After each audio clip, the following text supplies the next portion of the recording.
I think that's like the exciting thing about rowing is actually like the way it can be different. Everyone is doing it slightly differently. And I think it's cool to see like a world championship final where it's like all these people have rowed and trained in a completely different way.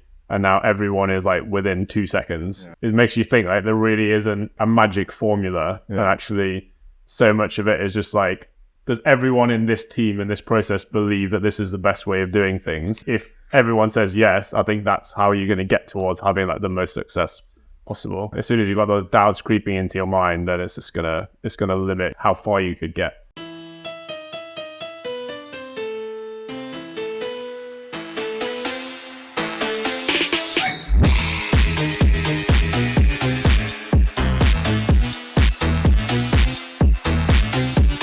Hey, what is up? Welcome to Last Stroke Counts. Today's guest is the owner of Clark Performance Coaching. Please welcome Kieran Clark to the podcast. Thank you for having me. Thanks for coming along. Come to see us. So we've been out and about a few recently, but back home in Oxford, which is good. Really exciting again to speak to another coach. I think we've had a lot of athletes on, and that's been awesome. But we'll like sort of delve into the background a little bit more. It can be really interesting, and certainly for rowers, I think a lot of it is unknown about what goes on in the background. And a coach of your prowess, I think. Obviously spent a bit of time at London and Tideway Scullers, but also I think 4 visits to under 23s as a coach and 4 gold medals. It's 5 now. 5 visits, but 4 golds. 4 golds and one fourth. Sweep and sculling as well. 4 sculling, 1 sweep. So both disciplines as well. And then obviously we'll get to talk about what you're doing now, doing your own thing. Very excited to have this chat. Also, like I see on social media, you put a lot of stuff about rigging, technique, biomechanics, CrossFit. So kind of like ticks all the boxes that of like what I'm interested to like find out about rowing. And nice. I'm really excited for this. Great. Me too.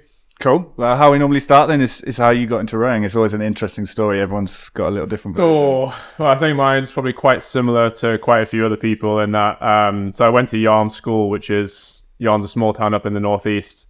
I had a coach when I was J13, or the coach of the rowing team, just came over to me, and so I was lucky enough to be. I was tall as I am now when I was 12, so I think there was probably a bit more hope that I was going to grow a little bit taller than 6 foot. So, but for a 12-year-old, I was quite tall and already quite big and strong. So I was basically just forced into a boat, and because I was a lot bigger than everyone else to start out with, I was quite successful at it quite early on. And I think you tend to enjoy things that you're doing well at. So that kind of lit the fuse for me. And I guess if I reflect on that time, there wasn't a lot known about kind of training or even how to row. But I think the main thing that I remember about it is that I loved it, and I enjoyed kind of being out on the water with my friends. And actually, on reflection, that's probably quite a big part of the reason that I'm still involved in the sport now, which is good. Yeah, I think you got to fall in love with it, especially if you're going to then go on to coach it. Yeah. Kind of have a love for it, haven't you? Yeah. To be able to pass it on. Yeah. Although you do meet the occasional rowing coach you feel has fallen out of love with it a few years before you got to meet them. Yeah. Still hanging on. Yeah. Yeah. So through school, did you start to take it really seriously at school, or still, like you said, just really enjoying it? Yeah, not consciously. I mean, we never, did trials of the J16 and 17 and 18, but we didn't really used to erg. If there was an erg test we did for trials, we'd come in before school, so 7:30 in the morning, and just do the 5K at 26 or the 2K with no prep and no real target. And most of them would blow up kind of halfway through. And it was never really a conscious effort to take it seriously. We won Nat schools. Actually, the first thing we did was we came second at the schools headers J14s, which I think was a surprise to everyone, including our coach at the time. So it was kind of obvious or clear that we had a semi-decent year group at that time. There was only 6 of us, so it was quite easy to pick the crews. It was either a quad and a double or a 4 and a pair. Went down to Nat schools as J16s and won the 4, which was good. I think that was another big learning experience was that we thought because we won the 4 and Nat schools that we were basically nailed on for GB France. went down to the trials, and then it turns out most of the schools that had obviously prioritized the 8 were now in the 4s, and we got beaten pretty badly. So, What year did you do? What year? so that was 2002, I think. Okay. So, Yeah. We did the trial in 05, and it was, even for Nottingham, it was bad. yeah. The guy I don't know why he did. The guy on the start line was like, he had like a real like attention, Yeah. and everyone just went like, yeah. go. And it was just like everyone was absolutely Much insane. races. Yeah, definitely. So yeah, it was interesting time because we were successful, but probably not successful by design. We just ended up doing quite well because we all loved it and we wanted to train all the time. So I guess we got reasonably good at moving the boat. I think if I look back now, it's not in the way that I would coach these days, but we just got good at doing the same thing, even if the same thing wasn't right. So Yeah, find your own way to do it. yeah. Sport. Yeah, absolutely. Sport can move on as well when it comes to like technique or like what's now the common accepted practice. Like even at the World Championships, you see like the Dutch are bringing out some of like a technique that's not really commonly used, like in the, I guess, the ex-Commonwealth countries, like the Australias, New Zealands, Britons, Americas, etc. Well, we've talked about it as well, like look at any single skeleton and be like, that's not how you're told to do it, but they're fast, so they found a way. How to move a single fast. Don't go full slide. Yeah. Cut it out way earlier than you think you need to. And never sit up. Yeah, exactly. Throw with a power C all the way through. So after school, like, did you want to take it further? Was something else on your mind? Or No, so I actually kind of stopped about halfway through my J18 year. Okay. Went to uni, definitely made the most of being at university and not rowing. So didn't do any sport, was like studying, but definitely made the most of the opportunity of kind of being in Newcastle, having a lot of nights out on my doorstep. This guy's done a few of them, yeah. So kind of, I don't really regret it. I think it was good. Like at the time, I just kind of like, as I said, I think because I was reasonably successful, like take that with a pinch of salt, like successful relatively to being in the Northeast. Yeah. And the standard of rowing was not really as high as it was in the Southeast. I went to uni, and then once I left uni, I got a job in a property company. Spent about 2 months there, and I kind of thought, this isn't what I really want to be doing going forward. So I kind of said to myself, like, if I don't get out now, then before I know it, like 10 years will have gone past and I'll still be in this job that I don't like. So yeah, quit that job, turned up at Tees Rowing Club, having not rowed for 4 years, and then told James Harris, the coach there at the time, that I wanted to become a full-time athlete and go to GB trials as a lightweight. Bear in mind at that point, I weighed about 97 kilos. So sorry, it wasn't James Harris at that time, it was Nathan Adams. But what did he say to you? He just basically said, like, well, you're welcome to join in the program, but obviously you've got a lot of work to do and a lot of weight to lose. So, like, you know, that was as much as he could have given me at that time. Like, he wasn't going to take me under his wing as a star athlete, given that I had literally no track record of really being in any way good at rowing. But yeah, got involved in a really good group there. I think that was kind of the same as when I started at school, was that I just got stuck in. I just loved it. It was a great group to be a part of at that time. I think quite a few of us have said since we left that environment, we probably didn't quite appreciate how lucky we were to be there. And just... You should shout out a few names. Yeah.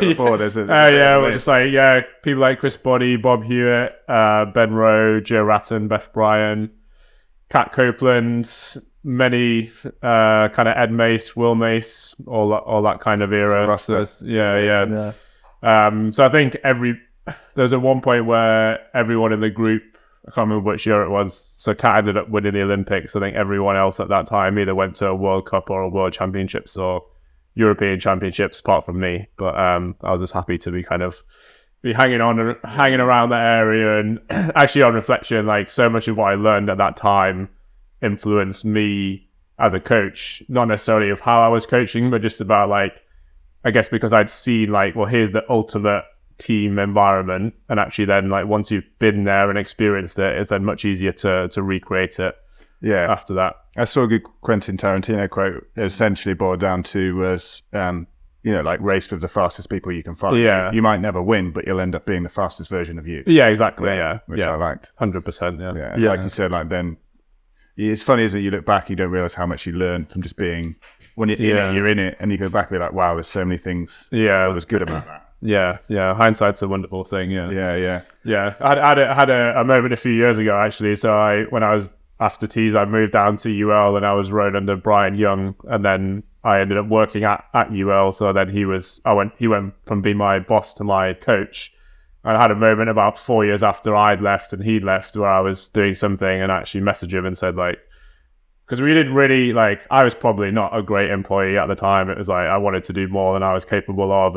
But yeah, there's a moment where I messaged him and said, like, actually, I don't think I've ever really said thank you for everything that I learned from around that time. And actually, like, as you said, like, once you're out of it, you realize how much you actually took in. And yeah, I did the same thing. The first time I, as a coach, pushed off my crew to a serious event, like that evening, then messaged my rowing coach and was like, I'm so sorry. Yeah. Like, I never took it. I've talked about this before, but like just never took into account.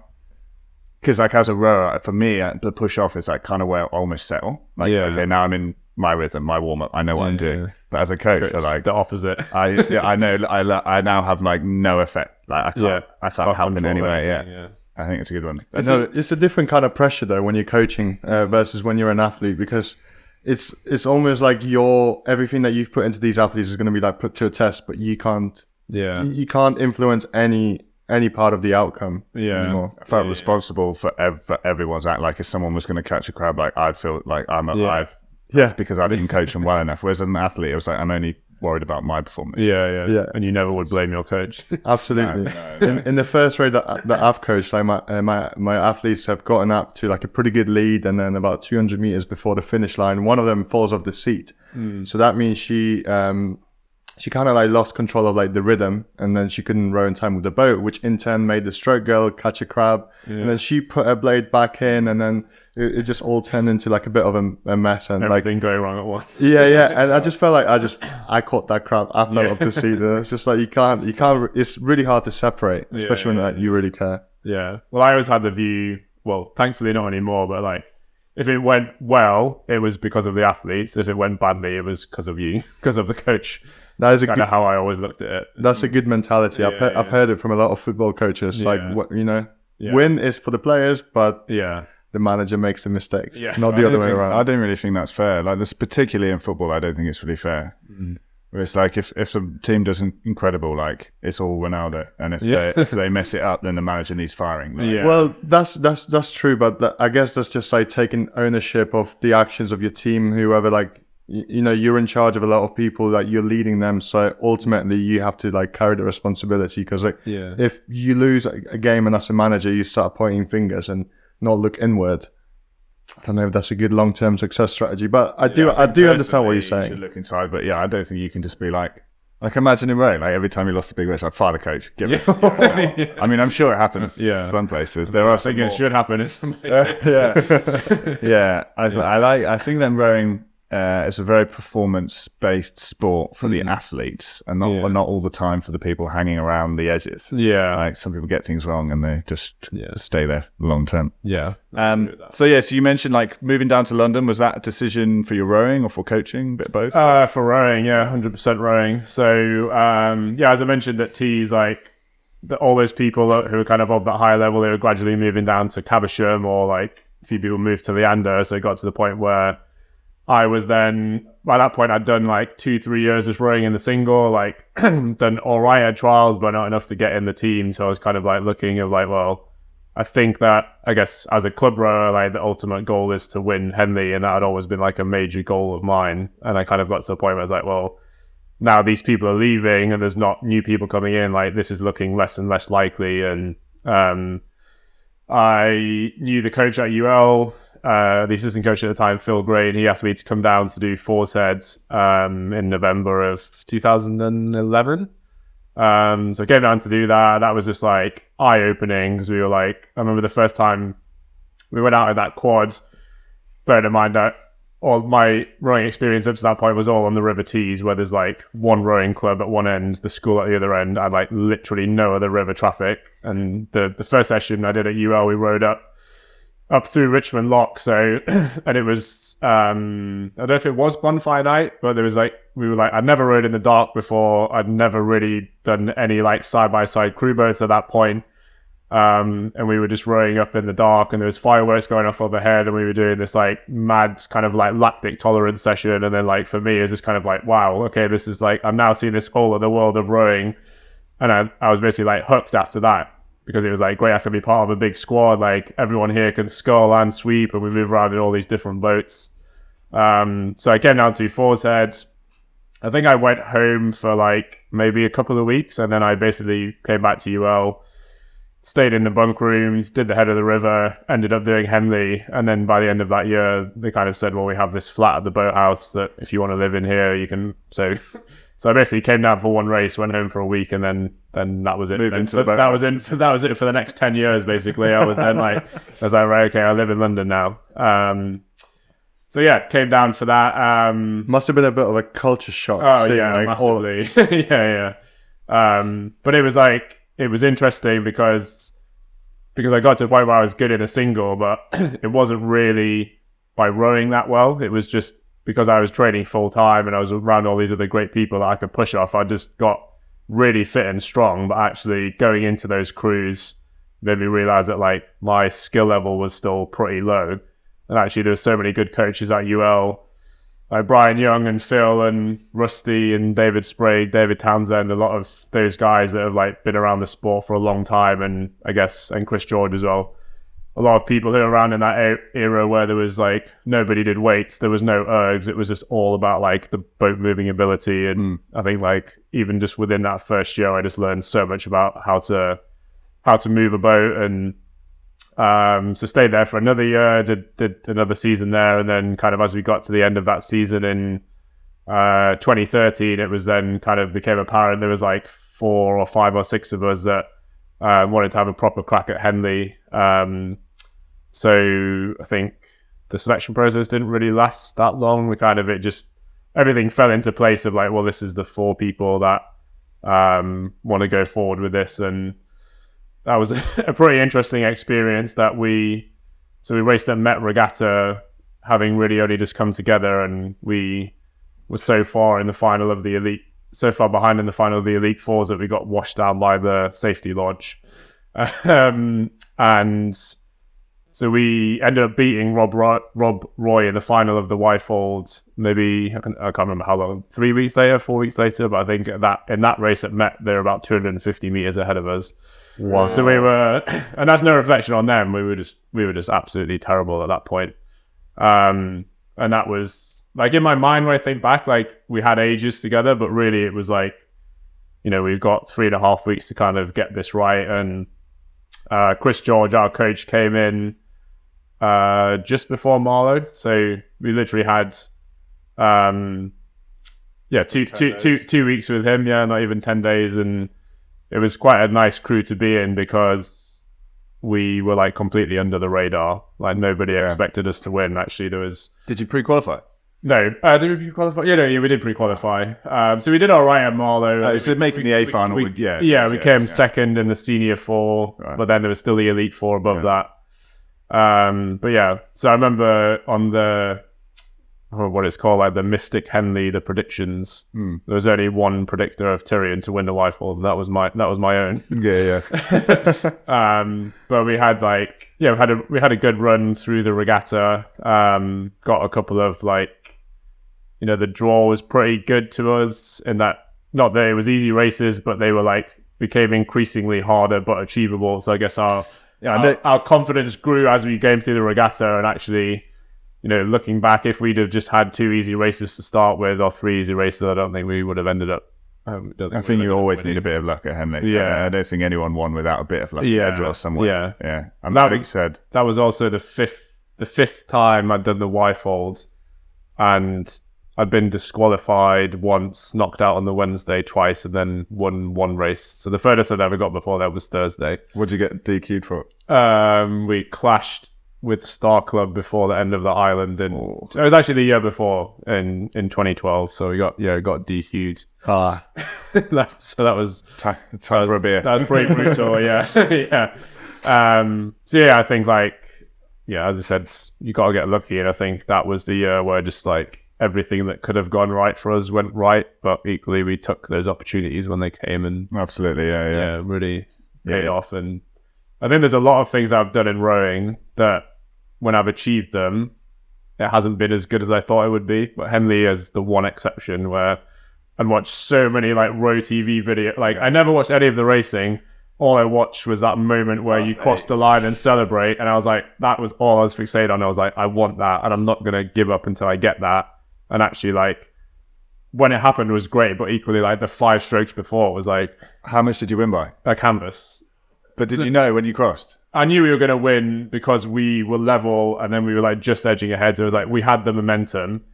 But yeah, being about to win and then winning, I was like, it was actually 10 times better than I imagined it would be. And That's like, awesome. It was like, because considering it was like 4 or 5 years of work to get there, it was like, it was worth it.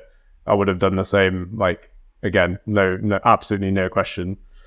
So I also won by 6 feet, but they were coming up so fast and I didn't dare look. Yeah. That by the time we crossed the finish time, I put my head down. By the time I looked across, they were level. Yeah.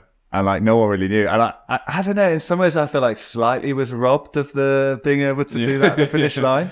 But I guess in my mind it was like minutes before we found out, but it's probably about 10 seconds before people started cheering. You know what I mean? There's just that point on the finish like, oh my God, did we not do it? But, so in our race, it would have been a great one to watch all the way through. So we were racing Rob Roy. I think they were like completely opposite crew to us in that I think they had 2 or 3 world-class start guys. And then we were pretty weak, really, physiologically. So I think we probably were a bit more efficient than them. They were definitely way more powerful. So they got into the lead, and then their 2-man caught a crab. So we got into the lead, and then they got back into the lead. Then we pulled level. So we were kind of like dead level coming through start of the stewards enclosure. And then one thing that we'd worked on a lot with our coach was basically like the ability to sprint and still have something left at the end. And actually, like, that's what won it for us in the end. So that was like another part that was like so satisfying that it was like, and he even said before the race, like, they're a better crew than you. So it's like the only way you're going to win is A, by putting pressure on them, and B, by being able to rate like 45 plus at the end, which is exactly how it played out. So Wow. we also got beaten by about 2 lengths by Tadros Met.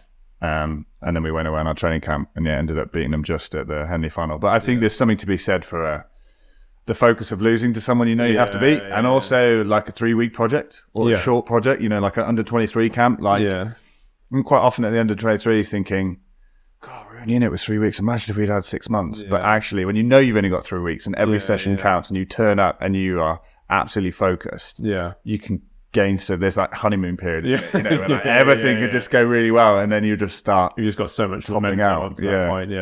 So winning Henley, as you said, felt pretty incredible. Yeah. Did you know you wanted to continue after this? I hadn't really thought past the end of that race, to be honest. I think, in my head, I guess I thought at the time, like, if we win, then that'll be a good time to retire. But then literally as we were putting the boat away, I was already thinking about it. And I was like, I've just had the best experience of my entire life or my entire rowing career. I'm kind of like, why would I stop? Yeah. Why would I stop now, basically? I'm good now. I can do this again. It's funny because it, like, I guess that 10 seconds when you cross the line is like, as I said, that was worth the 5 years, but it starts to kind of like fade pretty quickly, and then you realize like, well, my life isn't actually any different, and I'm not a better human being for having done this. But I think it takes some people a bit longer. Different people take different times. You definitely get looked at. I think you're definitely held in a higher regard once you've got a Henley medal. But there was like people in the season after when I was like not taking it that seriously that were like asking me to be in these really good crews, and I was kind of like, I'm not at the level that you think I am. And I was like definitely the worst person in that crew that we won in. So it was nice to be thought of in that way. That's the best place to be, though. Yeah. I spent so much of my career getting the last seat in the boat, wishing that I could be the first seat. And Yeah. then when you're the first one in the boat, then you realise no one's as good as you. Yeah. But if you're the last one in, it's the best boat you've ever rowed. Exactly. Yeah. So it's the one you want, really. Yeah. So yeah, carried on for another season, kind of doing it, I guess, more for the enjoyment. I think I was like pretty honest with myself at that time that winning a Henley medal was definitely the best thing I could probably achieve. How old were you at that point? I was 26 at that point. So I'd probably already kind of like bummed around for long enough pretending I was a full-time athlete that I kind of needed to do something about it and start earning some money and kind of get a proper job. So started coaching at the American school in London, and I was living at UL, so it was like I only had to walk downstairs to work, which was pretty good. Nice. But started enjoying coaching a bit more. I was still doing some rowing, kind of more for the enjoyment. And then, so that season, I had a few more opportunities to, I guess, be in boats at UL where I was more like the leader of that crew. So either rowing in more like the second or third eight, or sometimes with like the non-students, and doing a little bit of one-to-one coaching as well.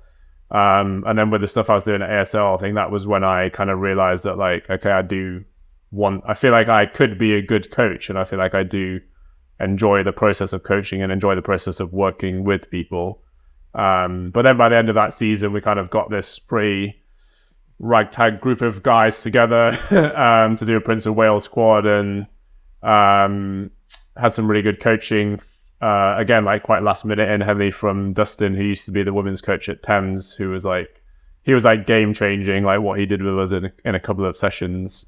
That found us quite a bit of speed. And then, we ended up having like nearly the kind of dream run again. Was like, we were getting good races that we were coming out like just on top of and having a great time. Like we were still going out to dinner every night in Henley and like having a couple of beers. So it was like, there was definitely no pressure to perform in that year at all, which was just like a really nice way to... That sometimes makes it easier. Exactly, yeah. And had a really good race in the semi-final.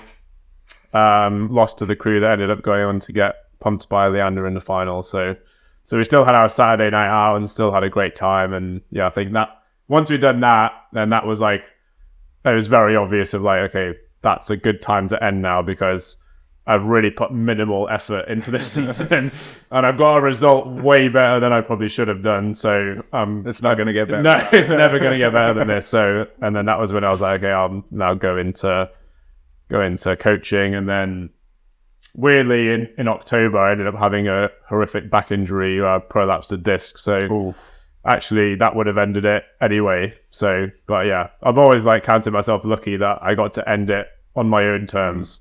And then getting injured, because I know a lot of people have been forced to end their careers through injury, and actually it kind of ends up not like haunting you, but I guess there's always the what if. So yeah, exactly. There's always going to be a what if, like, could I have done more? And at least I could end my rowing career saying like, I could not have done any more than I did. So that was a nice place to be. So how did you end up getting a prolapse disc then after retirement? It's actually, basically I stopped doing any kind of stretching or core.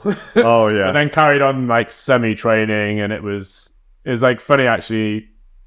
Now I read back, so I was still keeping a training diary, and like the week leading up to it, and my training diary was just kind of like, had to stop the erg, back was hurting, like had to stop running, back was hurting. Oh. And then it was literally just picking up a power clean off the floor, like quite a lightweight, and then it just went, and it was quite scary because at the time I couldn't move my legs, and I didn't know what was going on. I was kind of like, well, is that it now? Like, am I paralyzed? Or thankfully one of my good friends, who's still one of my good friends now, who's a doctor, he was in the gym at the same time, and he was kind of like, I think you're going to be okay, but had to wait for 3 hours for an ambulance. So I was just kind of like lying there on the lifting platform at UL waiting for this ambulance to turn up.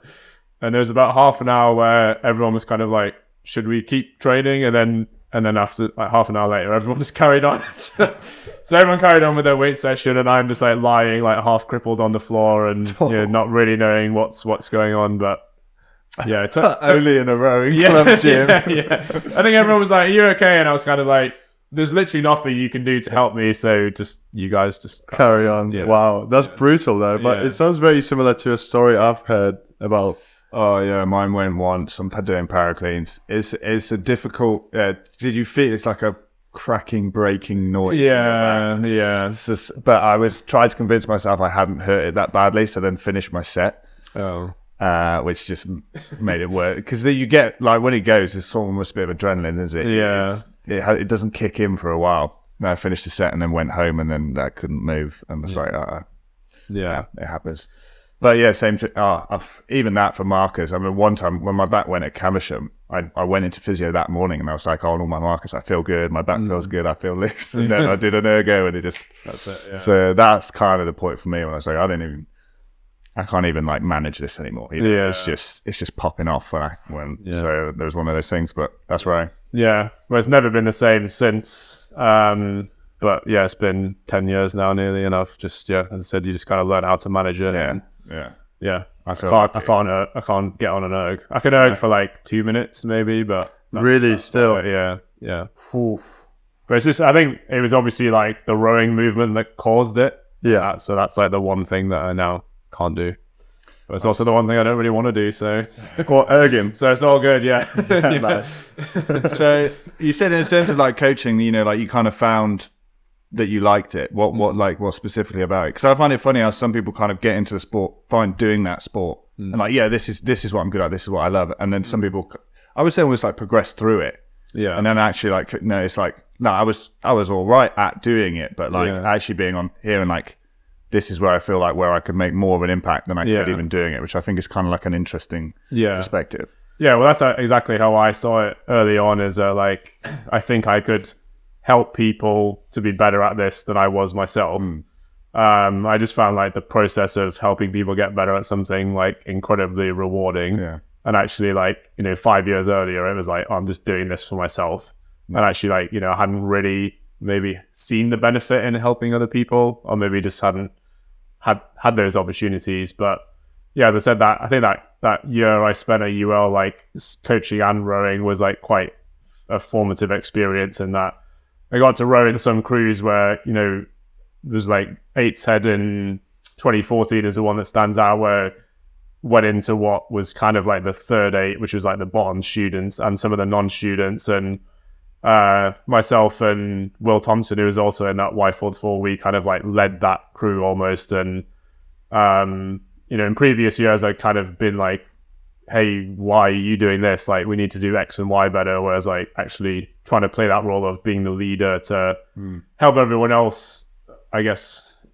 I don't want to say like, oh, we're doing it really well, so you've got to do it like us, but it was more just like that encouragement, or just bringing that like positive attitude to the boat. And then A lot of it's just like uniformity, isn't it? Yeah, exactly. There's more than one way to do this. Let's do it this way. Yeah. And we ended up coming 33rd at the head, which for that crew was like an exceptional result. And then I guess that was when I really saw the benefit of like, well, okay, here's an environment I could have an influence in, and then able to kind of get, facilitate people working together. And I think like what I did well at that time, and then probably what some of my strengths are now, is not necessarily the technical coaching. It's just like facilitating that environment that people like feel empowered or feel comfortable to kind of like put themselves out there to improve. And actually like that's what I still find the most rewarding. Yeah. Actually just like, and you can see sometimes like it's people, I kind of had it this year with some of the under 23 teams, like people are almost a bit wary of it. I've just been like,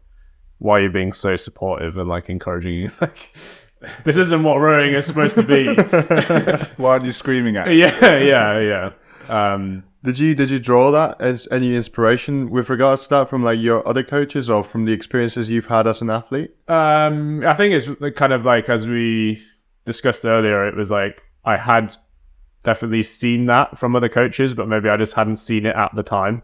And actually like, when you're an athlete, you're just focused on like yourself and like your own performance. And I was probably worse for that than some other people. But I think just a lot of the coaches I had at UL, like particularly Brian Young and Chris George, I think they were really good at, I guess, like having that more collaborative style and having that relationship with them that was quite reciprocal, of like, you appreciated what they were putting in, they appreciated what you were putting in, and just having that like open communication and kind of feedback way of feeding back to each other. And I think yeah, as I said, just creating that environment where people wanted to do it, as opposed to feeling like they had to do it, which I definitely had been in, and probably had created that situation myself at some points. Yeah, when you put a program together and you see, especially like new athletes, like coming to you and asking to do more. Yeah, I've got you.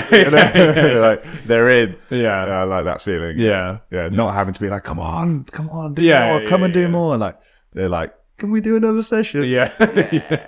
I like that. Yeah. So then the move was to Tideway Scullis. Yes. Yeah. So that time. So at UL, I was like very much the third ranked coach, which is what the job was. You know, it was not like, you know, I just had kind of ambitions above my pay grade at that time. So I was kind of like more looking for somewhere where I could like build my own thing and be more in control of it. And luckily at that time, Scullers were looking for a women's coach to develop their women's program, and so I went and met with the captain, Miranda McLaughlin, at the time, and she kind of offered me a great opportunity that was kind of like, we want to grow the women's squad, like we're investing some money into it, and we just kind of want you to take charge of this and kind of do it your own way, which at the time was like exactly what I was looking for. So luckily, there was quite a few people graduating from UL at that time that kind of moved over with me. So I guess like we got that momentum of building the squad quite early. And yeah, as I said, you in charge, first job fully in charge? Yeah. Scary, straight into it. Not really, no, because I was kind of like chomping at the bit to get something for myself. And I guess that's been a pattern like through my career. I've just been like, I feel like I've probably been quite good at seeing when there's a good opportunity. And you know, at the time, people were like, why are you going there to be the women's coach? Because there wasn't like at that time and maybe like the 2 years previous, like there wasn't a big women's squad, and maybe they hadn't been getting the results like in the public eye. Sorry. So yeah, it was good because I just go in, do my own program, did all the recruitment, and kind of just developed it like from there. And we were quite lucky with people wanting to join kind of halfway through the season. So we managed to get a good 8 together for Henley Women's, and then won the Women's Club 8 at the end of that first year. So that was like quite a good kind of like, it was always like a good statement of like, okay, we've done this. And also the club had put a lot of money into buying new 8. So we were really keen to race in the 8 and obviously get as many people a chance of a medal as possible. But that was just kind of like the crowning jewel, and we got to a lot of semi-finals, and even in some of like the senior events and the lightweight events, we performed quite well. It was like at that time, it was good because the standard of club women's rowing is, this was in 2016, was like, it's moved on so much now that it was actually good, because in that time, there wasn't really anyone that had like properly taken it on at club level. Like even at that time, the Under, I think that year only had a couple of women, and like we were kind of quite level with Thames, and there wasn't really like a standout club at that time. So there was definitely an opportunity there to kind of like take it on and be like, okay, we want to put down this marker of like, here's what we're about. Like we want to recruit people, we want to train hard, and we want to aim to win at Henley Women's. Because at that time, like Henley Royal was just like a pipe dream for most club crews, because you're trying to qualify in like the bottom end of the Remenham, and actually at that time, like most club crews were just not at that standard. I think it's like the depth, isn't it? Like, so even plenty through my career, like men's, we want to do an 8 at Henley. We've got like 6 or 7 good guys, and then you kind of have to find 1 or 2 more, and that's with it. When the involvement on the men's side is much bigger. So in a women, you're trying to put an 8 together. Yeah, there's we've got 4 great, but then the standard was just hadn't quite built up yet. Like you said, it's different now, which is awesome. But again, like for you to be like, I spot an opportunity here. For someone else being, you're going to somewhere that hasn't got a program.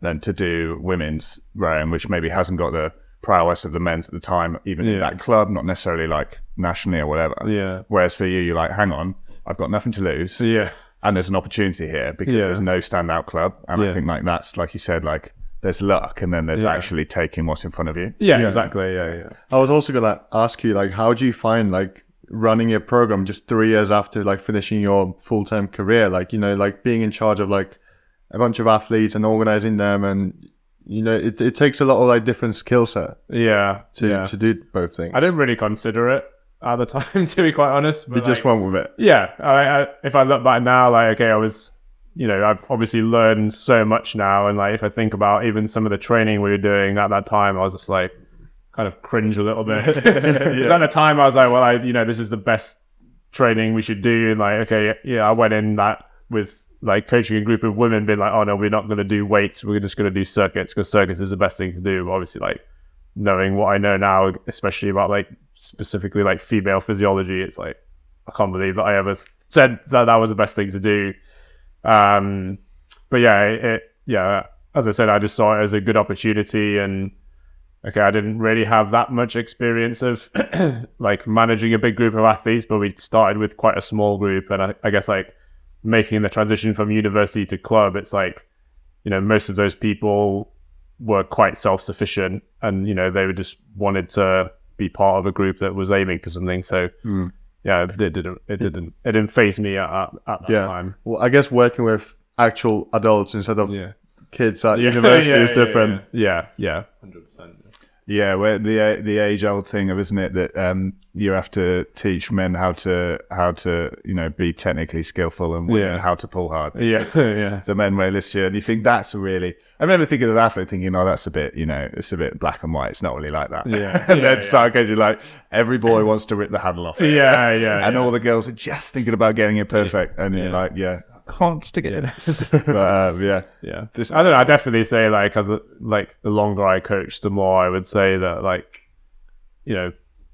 I guess like with the development of like club rowing, I think, the standard of like the physiology of women at the club level now is like basically what was good enough to get you in the under 23 team, like even like 5 or 6 years before. And I think that was probably too much of like a myth that was perpetuated of just being like women don't want to try hard and men want to try too hard. And I'd say like, okay, I'd say there's probably more truth in like the men's side of that argument. But I think it's like what I really liked about coaching women is this like, and this is probably like obviously a generalization, but like women in my experience really wanted to know like the details of like why are we doing this? Whereas like what I found with coaching men that like quite often they don't want to know any details. They don't even want to listen to the most basic details that you've given them, and they just want to pull as hard as possible, which is like definitely you got to kind of like rein that in. I guess you could say that women are more technically malleable. Yeah, in that regard. Yeah, I'd say so. Yeah, and I think as well like because of the way that rowing has been in the past 10 years of this country, that like clubs haven't been investing as much into the women's side of rowing. So actually like, okay, you could say women are more technically malleable, but that I would also argue that maybe they haven't had the same standard of coaching as men of the equivalent age and experience would have had. And I think like that's been a huge change now. I think like it's no coincidence that women's rowing at like club and university level in this country has taken such a huge leap forward. I think it's just like, it just comes from what's happening behind the scenes, because those clubs that weren't investing in like equipment and training programming and coaching for women now are doing that. And I think, as it is, it's not happened by accident. I agree, doesn't it? Like Britain's been winning gold since '84 with the men, and the women was, what was it, 04 or 2000 was there for the first quad? 2000 or 04. Yeah. I think both. I think 2000 and then 04 and then 08 they got the silver again. But like 20, it's like that 20-year lag, trying to catch up, and it's getting squashed down. I definitely agree with you. And when I mean malleable, I mean it's just they're more adaptable or susceptible to making technical changes and improvements, versus men will just be like, whatever. You obviously also have both. Like you also have some girls who just want to rip the handle off it. You have some guys who really, really like it's not black and white. Massive generalization. But it's worth sometimes, stereotypes exist for a reason. I think it can be helpful sometimes to know that. And when you're out with the men's crew, you can try and spend a little bit more time working on the detail and things like that. It's not necessarily a bad thing to, as long as. But it's also like the position that people get put in. Like if you just get put in position in training on a day-to-day basis where you're just like beat the other crew and that's all the training is today, then it's like, well, you're probably not going to be thinking that technically. It's interesting when you said about your Wi-Fi win about the selection period was really short. I spoke to a lot of athletes. some of the toughest times in their career was when selection period was dragged on. Yeah. Especially for like even coxes as well, because you actually row and think and act in a different way to get selected than you do when you're then trying to win. There's like this whole thing, isn't it? It's a competition, everyone you're with, what you say, how you act, all those things are different. So, I just thought it was interesting. Like, I think getting in a crew as early as possible, obviously, like having maximum time in it, not being in this like super high stress environment. Oh yeah, 100%. And the way I always look at it with selection is like, once you've made the selection, that first day you get in that crew, that's the slowest that crew is ever going to be. Yeah. So it's like, I feel like you can get so bogged down with trying to select the crew that you forget you're actually trying to develop that crew for the race that's like down the line. Yeah. I like that. But it's hard as a coach as well, you know, especially like in squads we've run where it's, you like, right, I've got an athlete that's been rowing for 4 years. They're maybe not very powerful, not very strong, but they row very well. And then I've got this other one who's coming up this year that's really coming up. Yeah. You know, and the race is in 2 months. So like, it's worth giving them the opportunity. Yeah. Do I select, you know, if they're level now, do I go with the one who I think's going up higher? Give it to the person. It just doesn't always, it's never like an easy, just like straightforward, oh yeah, there you go, that's the way to do it. And it's justifying it to the athletes as well, because sometimes it's like, it's hard to say, like, you've done everything you can, but I'm still going to put this other person in because I believe that, as you said, like in a month or in 2 months that they will be better than you. And also taking into account stuff like, well, how do these personalities of these humans in this boat work together? Because for me, I'd say like that is the biggest limiting factor for how far a crew can go. Yeah. Because if you've got, you know, if you got a tight selection decision and you're going to put someone in who you know is going to kind of rub people up the wrong way or kind of rows a bit differently to everybody else, then it's like, okay, well, sometimes you have to make those decisions. But yeah, how you work as a team, I think is really determines how far you're going to get. Yeah, I think that's definitely a difficult thing in coaching, where the fastest 4 individual athletes on paper don't always make the fastest 4 or quad or boat. Yeah. So when working with like under 23 athletes, which is something that you've done for the last few years, in the short period of time that you have available, how do you make the most out of the crew, and what are some of like the either mindset or drills that you try to instill in your athletes in order for them to maximize their performance? Yeah, well, I think like the main thing I try and like get laid out from day one is that like it's supposed to be fun, because I feel like people come from because a lot of the guys I've coached come from these like big US programs where it's like super competitive and like everything is done to maximum intensity all the time, and which is sometimes like takes some of the enjoyment out of it. So like main thing is like it's supposed to be fun, and we're all here to enjoy it, because like if you like their athletic ability is not a question, because like if you weren't a good athlete you wouldn't be here, we wouldn't be doing this project. And then the second thing I'll do is just like, I guess, try and collaborate with the athletes to work out like, where are we right now? So say if I'm putting a quad together, I don't go in and be like, this is how you row a quad. We go in and be like, okay, let's have a look at it for 2 sessions and be like, okay, well, here's 2 things that you all already do the same. So let's try and reinforce those good bits because you're already doing that. And here's 2 things that we need to do better as a crew. And I usually try and actually write that down of like, here's our aims and here's what we're already doing. So it's like, we're gonna reinforce the good stuff, and we're just gonna focus on 2 things that we need to do better. And once we can do those 2 things better, we'll move on to the next thing. But if we never get past the first 2, that's also completely fine. Like, we just want to, I guess, like try and like set out a pathway. The other thing I'll do, like maybe if it's before the selection, is to say, for example, this year I had a little bit longer with the crew, so I had like a wider sculling group before we selected an actual quad. So we just spent a 6-day period where we said, so the first 2 days we were just going to focus on the front end, so the blade entry and how we pick the boat up. The next 2 days we're going to focus on the dry phase, and then the third we're going to focus on the finish and the recovery. And just say, like, when we're focusing on the front end, I don't want you to think about, like, I don't want to come off and be like, oh, the boat was off at the finish. But, like, I just forget the finish even exists. So just try and build the stroke up, like the profile of like the drive and then the recovery. Just like do it one section at a time. Because I feel like rowing can be so complicated, but equally it's only complicated if you make it that way. Yeah. And if you can just try and simplify it and just focus on like one thing at a time, have a plan to build it up, is actually it's amazing what you can achieve over like 6 sessions over 2 days.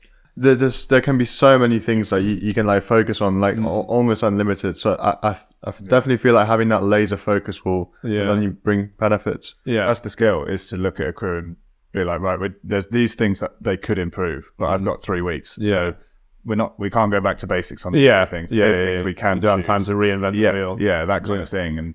And it's funny, I've a couple of projects I've done when the first session I've been really quiet, and they've been like, oh, you haven't said anything, you're going to say anything. Like, I can't watch 10 strokes and then just start coaching you. Like, I need to spend a bit of time thinking about what, like, these things, like, what could we work on, what do we have enough time, what don't we have enough time for?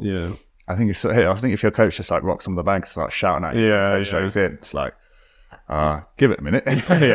Well, I'd say, like, for me, the longer I've coached, the fewer words I use, for sure. I just try and make everything I say as concise as I possibly can. I think it's something, again, when I was coaching, it's like, oh, and also I've remembered, like, and don't forget to do that, and like, especially like when they're getting ready, and don't forget to tighten your gates, and make sure when you're on this, and then you're like, I'm just doing this for me, like, I'm doing this because I'm stressed, and actually I'm just confusing them. And like you said, like, if you're working with under 23s and you're working with fantastic athletes, so well, that's a skill with coaching. Well, not even coaching, just like teaching anything, is like, can you make something really complicated seem incredibly simple, and can you get somebody to understand it in 1 second? Because if you can do that, you're going to get way further than if you spending like, like Brian, you used to have this phrase you say all the time of like, oh, they must be getting paid by the word. Because you'd hear people out on the tideway and it's like, they're doing like a 90-second monologue at this crew, and it's like, even the 30 seconds you hear them, you're just like, how are they going to understand anything that you're trying to say at this point? We got coached by Brian in the summer of 2012. I was in the European 8, and all the other coaches disappeared off. So we were driving home to and getting coached for a couple of weeks. He said, yeah, I like him. He's a good lad. He's old. He's a good bloke. I also remember not long after that, I sort of bumped him, and he said, oh yeah, I'm finishing coaching or something. And then I was like, you never get away. And then the next thing I hear is back doing under 23 stuff. And I was like, oh, there you go. Brian's back. So it's the skill and the confidence to say less. We say it, like, even like you said, like, if you're that person, you're the bow seat, or you're making the calls, or you're the cox, it's very, you have got a lot of confidence to stay quiet for a long time. And it's something we said when we spoke to Jack. There was one thing that they did the best sort of pre-Worlds training camp. They were just like, right, everyone shut up. Shut up. We're just going to row. We just need to row. We're not going to talk about it. We're not going to do it. We're just going to get the miles in. To have the confidence, just focus on it and not be like, oh, I felt this. Oh, that. Because there'll always be something to improve. But there's probably be 10 more things that you're already doing really well. So it's just like, why focus on the one bad thing? Okay, like, it does need to improve, but I'm sure we've all been in crews where it's like you're rowing along and be like, oh, it's down on bow. You're picking one tiny little detail, but it's like, is that actually slowing us down? And it's like, we're doing 10 other things really well. Why don't we just say, let's try and do that, try and do that a little bit. I like the one when you're spinning an 8 and 7 will turn around and be like, put it down on bow side. And then 2 seats going, it's down on stroke side.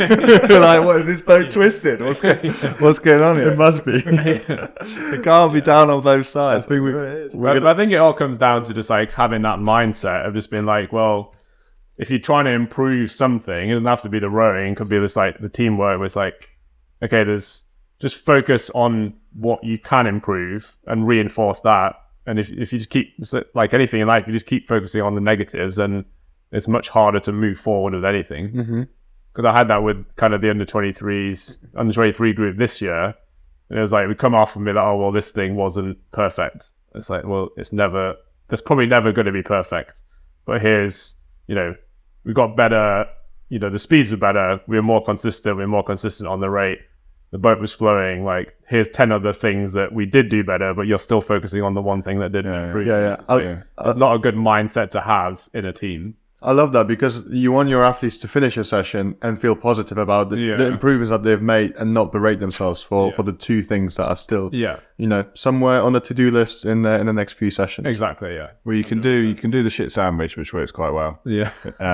It's so funny how much, even when you know someone's doing it to you, you're just so much more receptive to the negative feedback when you've been given something positive first. Yeah. But also, you're like, I think it's, you can sort of feel like, I'm not taking this seriously unless I'm, like thinking about everything and trying to get better and all the rest of it. And then you can just push this kind of negative thing when like every positive thing's just forgotten about. Yeah. And it's just the negative things that get said. Yeah. And I think the other thing is you need to understand that, like, we spoke with some people, like Al Sinclair was saying, it was sort of 500 into his Rio final and the water's really rough. And he was thinking, this is shit. And then go, actually, but this is it. Yeah, this is the final now, and it doesn't matter if it's rough, and it doesn't matter if it's not perfect. Yeah. Like, I need to do the best job I can do now. Yeah, and still not worry about trying to make it perfect. Yeah. Good enough is okay sometimes. What was it? Perfection is the enemy of progress. Yeah, exactly. Yeah.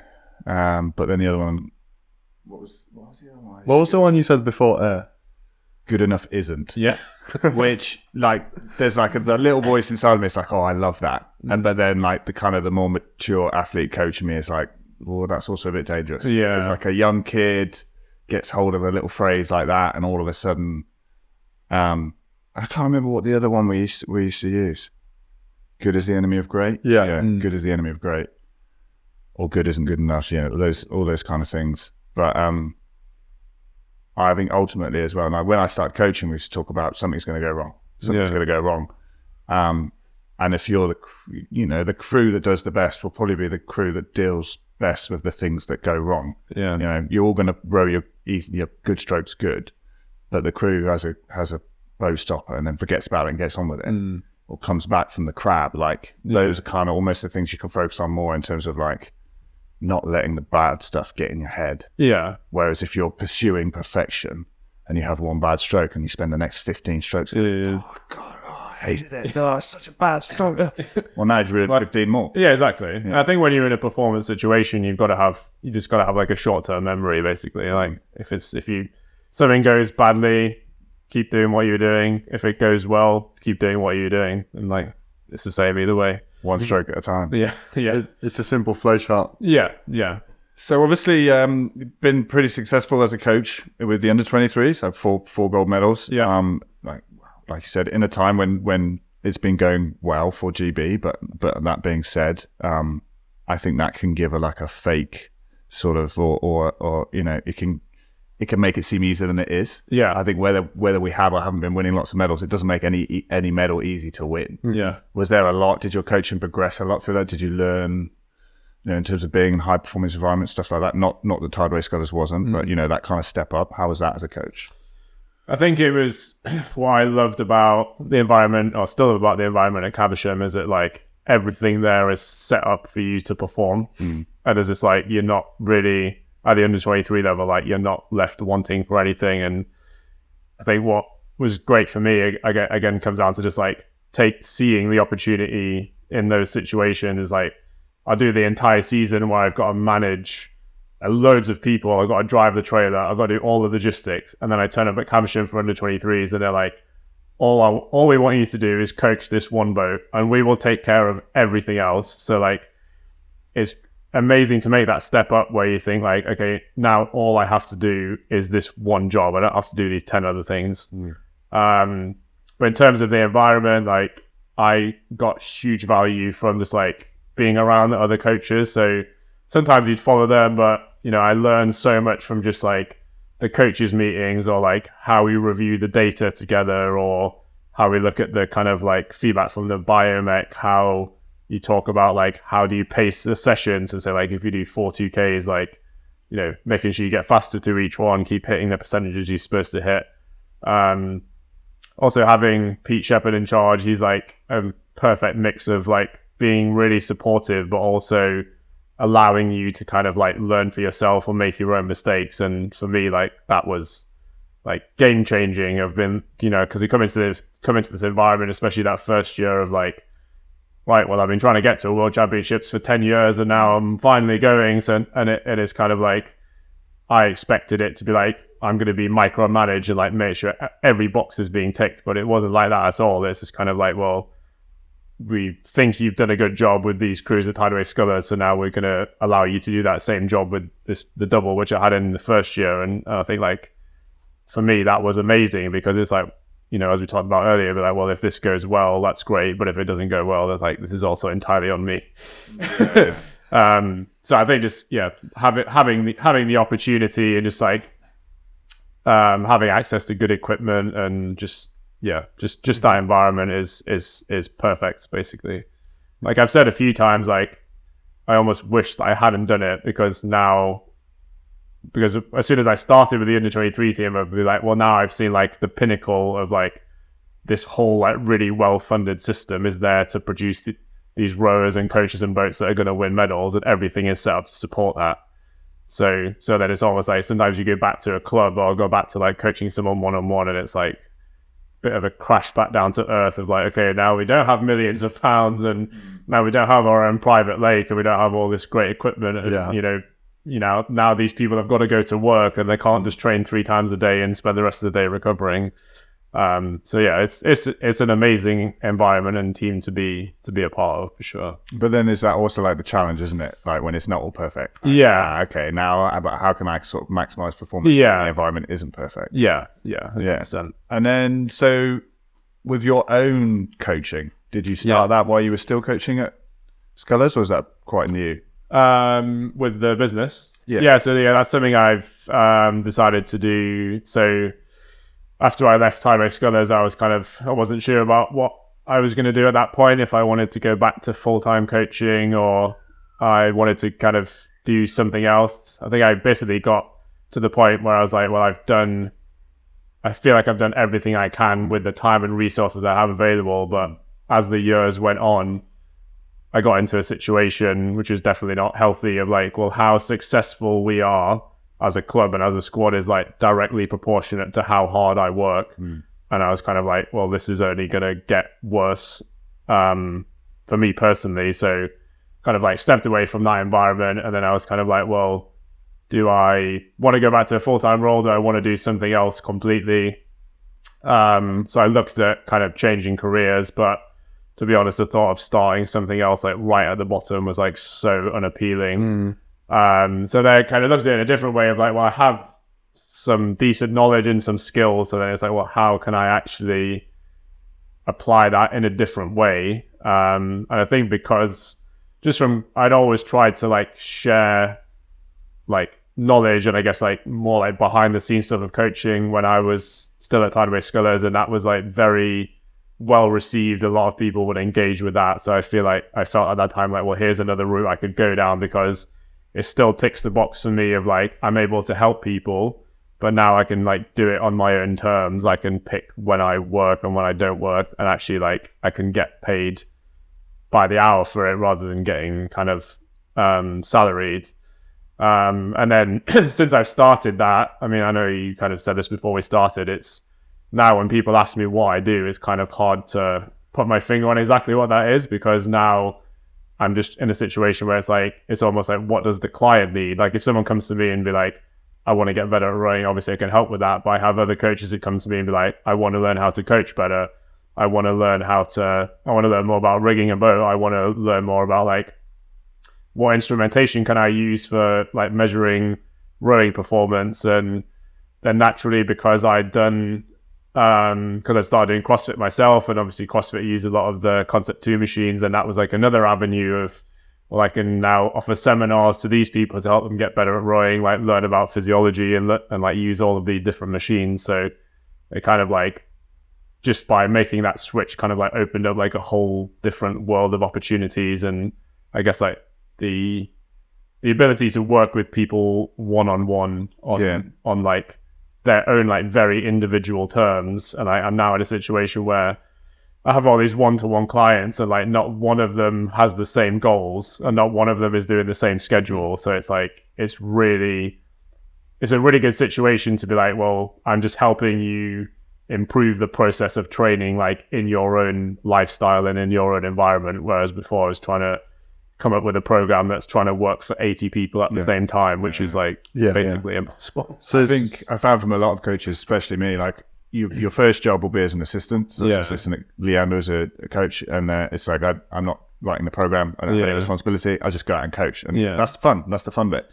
And then you get a head coach position, and then all of a sudden you're looking after a bit more and a bit more. And then I did take on the full team, and then you're like, hang on, this bit that I love doing, I'm doing a lot of that. I'm fixing launches and rigging boats and training programs and all this other stuff. I'm not really doing this thing that I like doing, and it seems to be the benefit. I mean, I spoke to Jack Burns before, and like, it's like you get to do all the cool bits, but you don't have to drive a trailer anywhere, and you don't have to fight fires with arguments between whose squad using which boat, and none of that happens. You get to just focus on the bit that's the fun bit, I think.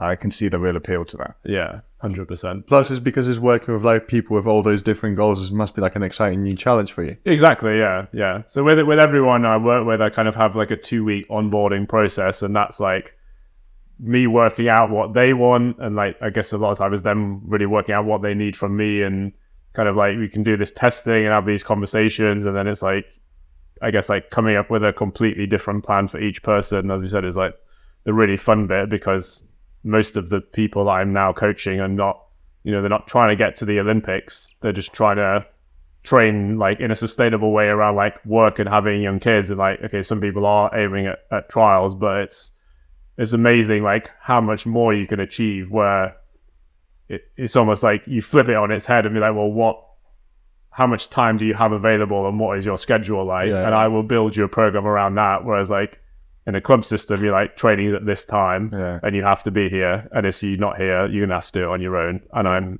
like, I don't have the time to come down when you want to train at a different time. Can be pretty unforgiving, Yeah, exactly, yeah. And that's something I always struggled with when I was running a squad, of just being like, there's people that like, be like, okay, I see that this isn't working for you, and I'll try and help you as best I can, but ultimately like you can't give 40, 50 people an individualized training program and a one-to-one meeting every single week, because there's just not enough, I think also the progress in the day. Like I think it was Tim, was it?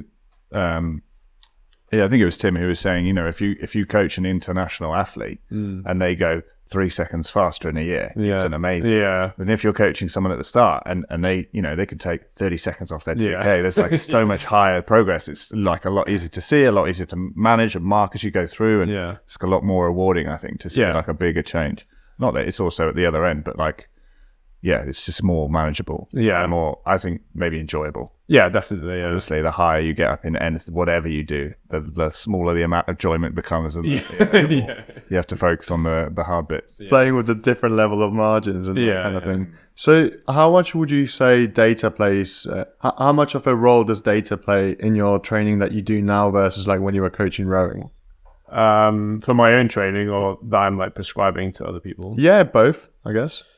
So yeah, I'd say like as an athlete, I definitely learned why data was important as I went through. Like I remember I was having this conversation with someone yesterday actually, that like when I first started out, like my UT2, UT1 and like half hour split were like all basically the same. Like, every time I got on an erg, I was just like, right, I'm just going to pull as hard as I can at this rate. And it's and I had so I guess like, and even at the time, like my coach was saying like, hey, why don't you slow down a bit? And it's like, hey, look, we've got this lactates done. Like yours is supposed to be 2 millimoles and it's like 5.5. Oh, so it's like, maybe you should just like slow down a little bit. And I'm like, no, I know best. But yeah, you definitely like learn those lessons of like why like a certain volume at a certain intensity is like how it all works in the bigger picture of like creating an effective training program. But yeah, I've definitely become a lot more data driven. I'd say like definitely since I started coaching.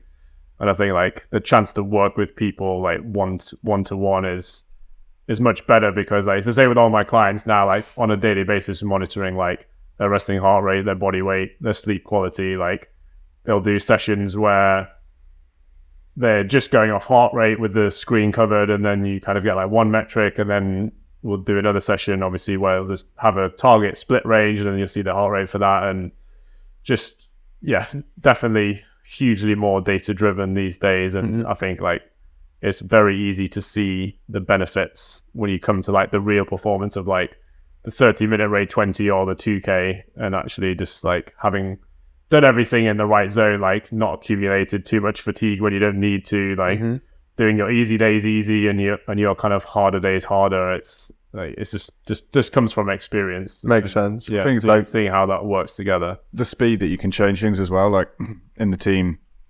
You went on to trophy camp or in the senior team. You know, if you're feeling a bit off, you go and see the team doctor. It's like, okay, well, what was your you know, how hydrated were you this morning on your little pot of wee, and like what were your markers for your sleep, what were your markers for, you know, how you're feeling, if you've got an injury, like how are your markers for your stretching, your signaling stuff. There's just like straight away you can make changes really fast. Just like, so it's sort of like, obviously it's similar with like, I don't know, if you're accounting, you know, if you've got a small business and you cash up every single day, and then you know, and you've got the data from every day, then you know when things are changing. Because if you're only doing it once every 2 or 3 months, you know, you can only go 2 months later, I'm absolutely binned. It's like, oh well, you know, we could have done something about this a month ago, but we weren't like staying on top of it. So for me, I think some of that data is just like the speed that you're able to make changes, whether for better or worse. 100%. I think like so many people in rowing don't realize like how much faster they could get by just ticking all the boxes that aren't actually training.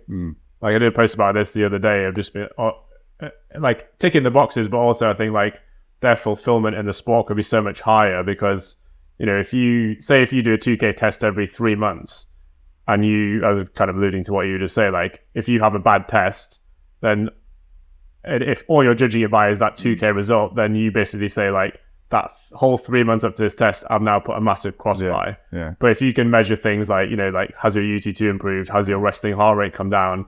Are you enjoying training? Like there's so many other things that you can measure and that you could actually focus on that would make you a better athlete. But I think we're so bad in rowing in particular, of just getting like so bogged down by like 2K performance, half-hour performance, and then you almost put too much weight on it, and there's thousands of other metrics you can use to demonstrate that you've got better. And actually, if you kind of flip it the other way, try and improve all those little metrics along the way, then the 2K and a half hour, the 5K will take care of itself, basically. And I think like so many, and again, that's part of the reason I'm doing what I do now, is that like I've just have so many conversations with people where they just don't know about this stuff. And actually, like, you know, if you've got a coach who at a club who doesn't have an interest in physio, they might be a great coach, like technical coach, but they don't have an interest in physiology. They don't have any sort of background in the performance environment. They haven't worked with the team.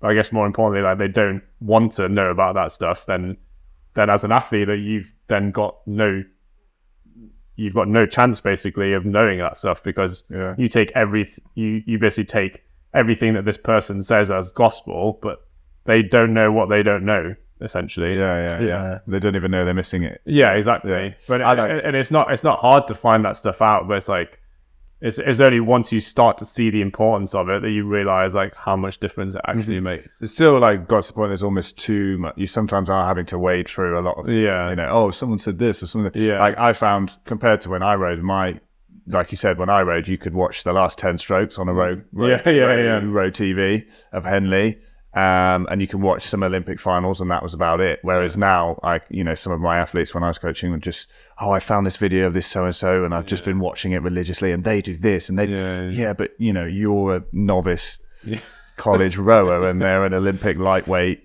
double sculler. It's a bit different. You've never held 2 blades in your entire life. The other thing I like to do with a couple of athletes, you know, when they really start getting, Tom, I want to, like, give me some things that I could do better. Like, what I need to do, like, give me 5 things I could do better, or 10 things I'm better. I'll give you 10 things. They've got nothing to do with rec. Like we're already, like, if you're listening to what I'm telling you, like, we're doing well on the water, but like, well, how are you sleeping? Like, what's your nutrition like? What, you know, are you stretching every day? Like, are you drinking enough water? Are you having measures? Are you like taking your heart rate and recording it every morning and things like that? Like such other things, like just goes around the outside of it. Like you said, all these little things add up to so much more than just having a 5 mil lactate. It's not always. And I think we've again maybe talked about this, but as an athlete, you can always feel like the hardest thing is working as hard as you can. And actually, I think it's a lot harder to not do that, because you're like, no, I'm working my absolute hardest. I'm maxing out every session, like, no, you need to back off. Yeah. And even if like you feel you could do more, do this at UT2, like actually doing that. And as an athlete, I want to go, like calm it down. Yeah. That can be like a difficult thing to do. Yeah. I really like that phrase of like discipline is choosing between what you want now and what you want most. Yeah. And I think that like really applies to UT2. Like, well, if you want that big 2K, you've got to have the discipline to go slower on your UT2, and then you go a little bit harder, but not still too hard on your UT1. So then when it comes to your like prep pieces or your like threshold pieces, like then you can attack them with the right intensity. And then if you get, if you can build like weeks and months training in that way, it just means that when you get to your 2K performance, you're going to be in the best shape possible to do it, because like you're going to build the aerobic base in the right way. So there's like when you get to that third 500, you're not going to be like, oh, now my legs are like feel like they're on fire because I've never done any real aerobic training. I've just been going flat out for the last 3 months. Absolutely. Why would you do a profile on all of the athletes and then not utilize that data? Yeah. Like, if this is what your UT2 is supposed to be, don't just ignore it and just go as hard as you can. Yeah. So another thing I remember just got told, we used to talk about a long time ago. I think it was maybe John Collins that first spoke about it. And if anyone, I'm no doctor, so I don't know. But I was sort of told like a lot of the low UT2 stuff is about building like new capillary, like new blood routes into the new muscle. Yeah. And one thing we would do a lot, obviously, okay, you do your first 50 minutes at UT2 and then you try and blast the last 10 minutes in. And if you do that, all these very brand new little blood routes then get pumped full and actually like burst again. And you've like undo the work. Yeah. I don't know. Does that make sense? Yeah. No, it makes sense. Yeah. So then just something as simple as just being, last 5 minutes. Yeah. Like you're ruining it. You're ruining all the work that you've done. Yeah. But again, it just comes down to education, doesn't it? Because like if you I come across this a lot in rowing, and I still do it myself. Like, okay, I'm not going to say like I'm a physiologist and I don't know the finer details of kind of what we just been talking about there. But I think just like, if you know a lot about something, it's easier to get that across to somebody. But I feel like a lot of the time in rowing, people are just like perpetuating some advice that they heard 5 years ago and their coach heard it 10 years ago. Yeah. And like, I get, have a lot of conversations with people, like some are arguments, like a lot of people like will argue about what I've posted on Instagram, and I'll always be like, okay, well, explain it. Like, what's the theory? Like, what's the science behind it? And like, it's amazing how many people are just saying like, you should do this. And then you say why? And they're like, oh, why don't I? Yeah. But you just do it because 10 people told me you should do it. And I feel like we're really bad as a sport in rowing. I've just been like, we never question why, or we don't want to know enough about why. We just want to keep doing it because that's how it's always been done. Okay, so how do you stay on top then? Of new developments, of new ways of doing things, challenging the old? Just gotta, I think instead of challenging the old, it's like, you just, same as you look at anything, like, is there a better way of doing this, or is there a different way of doing it? And like, I think earlier in the season is the chance to kind of try those things out and be like, okay, well, this is how we've done it for the past 2 years. Like, you got to look at it in terms of risk versus reward and think, well, we could take a risk and it would be better, or we could keep doing the same thing and it would be the same. Mm-hmm. So then really, if you look at it that way, there is no risk. But in terms of staying on top of it, it's just like, it's that old phrase of like, in any sport, you've basically got to be a student of the sport. Like, if you're not looking at what the latest developments are, or not even developments, it's like, well, who's got a new theory? Like, who's rigging their boat in a different way? Like, who's training in a different way? And as soon as, like, if you take the Dutch team, for example, this year at the World Championships, like, okay, well, from what I understand, they're doing a higher volume than the British team, but at a lower intensity. They're doing all of their erg work on RP3 rather than Concept 2, and then they're rowing in this kind of like much more fluid, relaxed style that's like a lot less segmented than the way like the British team row, for example. So then like that's a really clear example of like, well, how have they gone from where they were 4 years ago to where they are now, where they're top in the medal table at the World Championships. So it's like someone in that environment has obviously come in and be like, right, we're going to try and do something different, basically. Yeah, like standing still is going backwards. Yeah, exactly. Yeah. The wave's always moving on. Yeah, but moving up the rowing world. I feel like sometimes in rowing, like standing still, you can kind of get away with it. Although I think things are definitely moving forward now, like more in the last couple of years. Yeah, I agree with you in terms of like technically how to row a boat. I think you can make it too complicated, and those things are actually sometimes the more simple you can keep it, the better. But then you make the other stuff complicated. Your physiology, your feedback, and all your food and all that sort of stuff. You can sort of get far more into. But it's also difficult when you're winning to make changes. It's always a super scary thing to do. Yeah, it's like a fear with how well Britain's been doing for me. Is that is the whole world gonna move on? Yeah, well, we're stuck doing something different. But obviously, like from these worlds, it's pretty cool to see. Yeah, and like from under 23s and from senior worlds and juniors as well. Just like an absolute pretty phenomenal. Yeah, boatload of medals coming back. Yeah.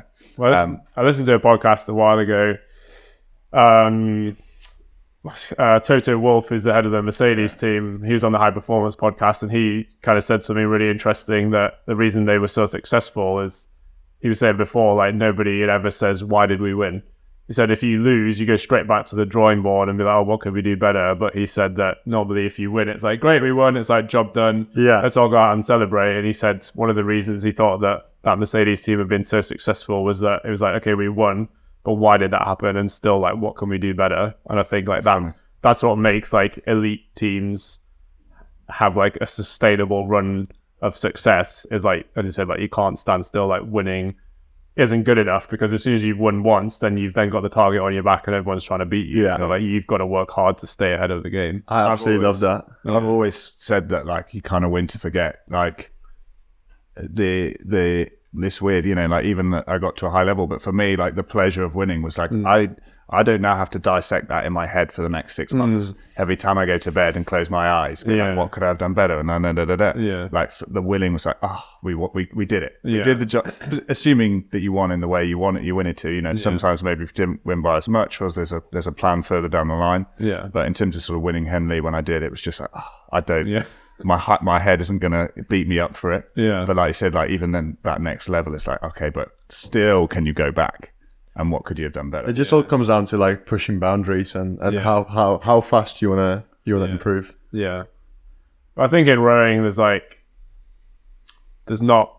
feel like the boundaries are harder to be pushed because the sport on the whole is like so binary. Like it's not like football where you can like try a different strategy or a different formation. It's like really it's kind of like, well, how do you get this piece of carbon to go fastest from A to B? And it's like, as much as you can change, like the basics are always going to be like be fit, like row long strokes, move together. So it's like there's not as much scope to, you know, there's never going to be like a Fosbury flop of like, you're never just going to change the game completely. Be like, I've come up with this completely new stroke and now we're now going to beat everyone by miles. Yeah. But I think that's like the exciting thing about rowing is actually like the way it can be different. Everyone is doing it slightly differently. And I think it's cool to see like a world championship final where it's like, you've got 6 crews. It's probably more apparent in the singles, obviously, where it's like all these people have rowed and trained in a completely different way. And now everyone is like within 2 seconds. Yeah. So it's just like,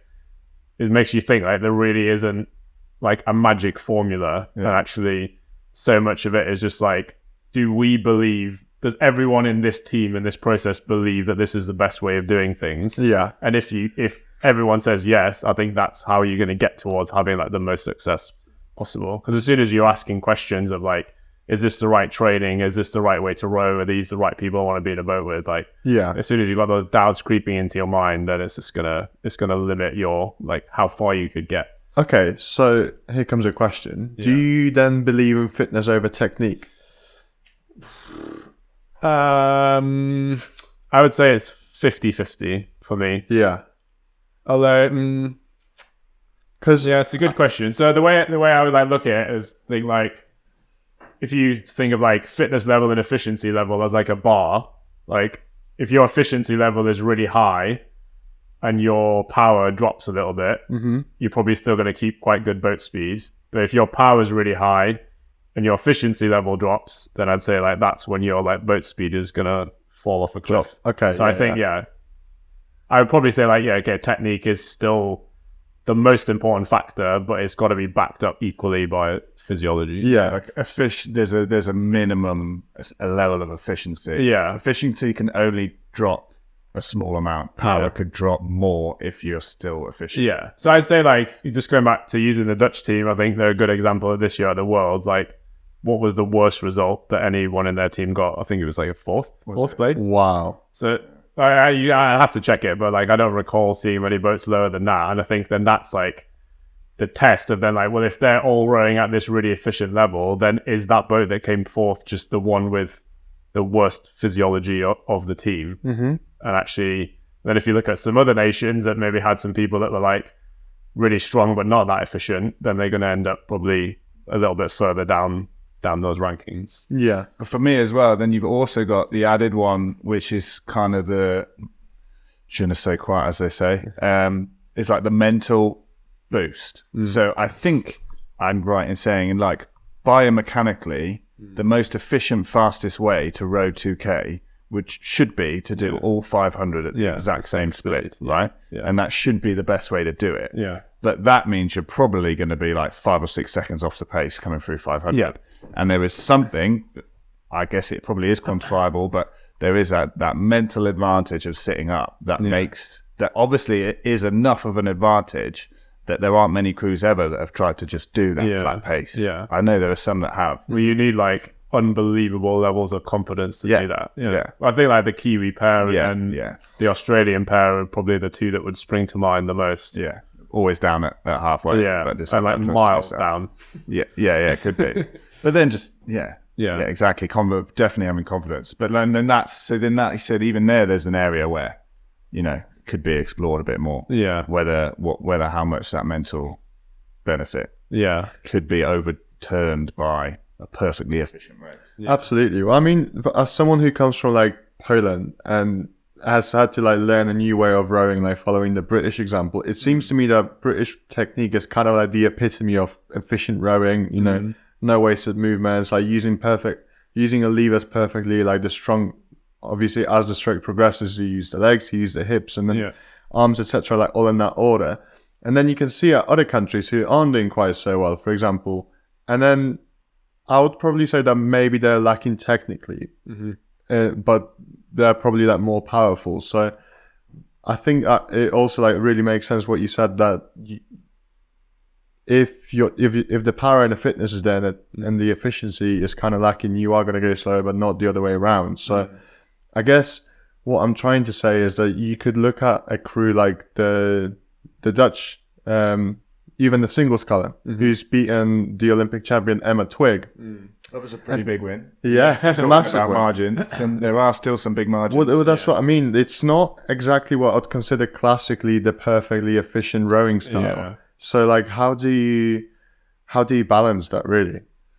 I guess it's like if you're in a single, it's testing different ways of rowing and working out what. I guess it goes back to what I was saying earlier about like, well, what do you do already that's giving you like the most bang for your buck, basically? Like if 90% of what you're already doing is giving you 90% of your boat speed, then it's worth keeping. But I guess really what we're talking about is like, how do you find those last, like the margins that give you like the last 1 or 2%? But I guess there's so much more. There's so many more systems available now, even at like the club level. So like before it was kind of like, well, how do you measure your speed? It's like, well, we're going to go to Dorney and we're going to do like a couple of 2Ks and we'll do one at this rate. And so it's like, okay, well, we did this speed at this rate, this speed at this rate. So that's good. We're getting faster. But do you think that now even your average club crew can go and be like, okay, well, we'll go out and do a 2K at 22 and then one at 24 and one at 26. And then we'll be like, okay, well, here at this point, we can take a 500 meter and we can say, here was the boat speed. But we can also say like, here's how many watts we were putting down as a crew. Like, here's our catch slip. Here's our finish slip. Like, here's the acceleration trace of the boat. Here's how, from that acceleration trace, we can say like, well, how well were we rocking over? Like, how well was the boat running?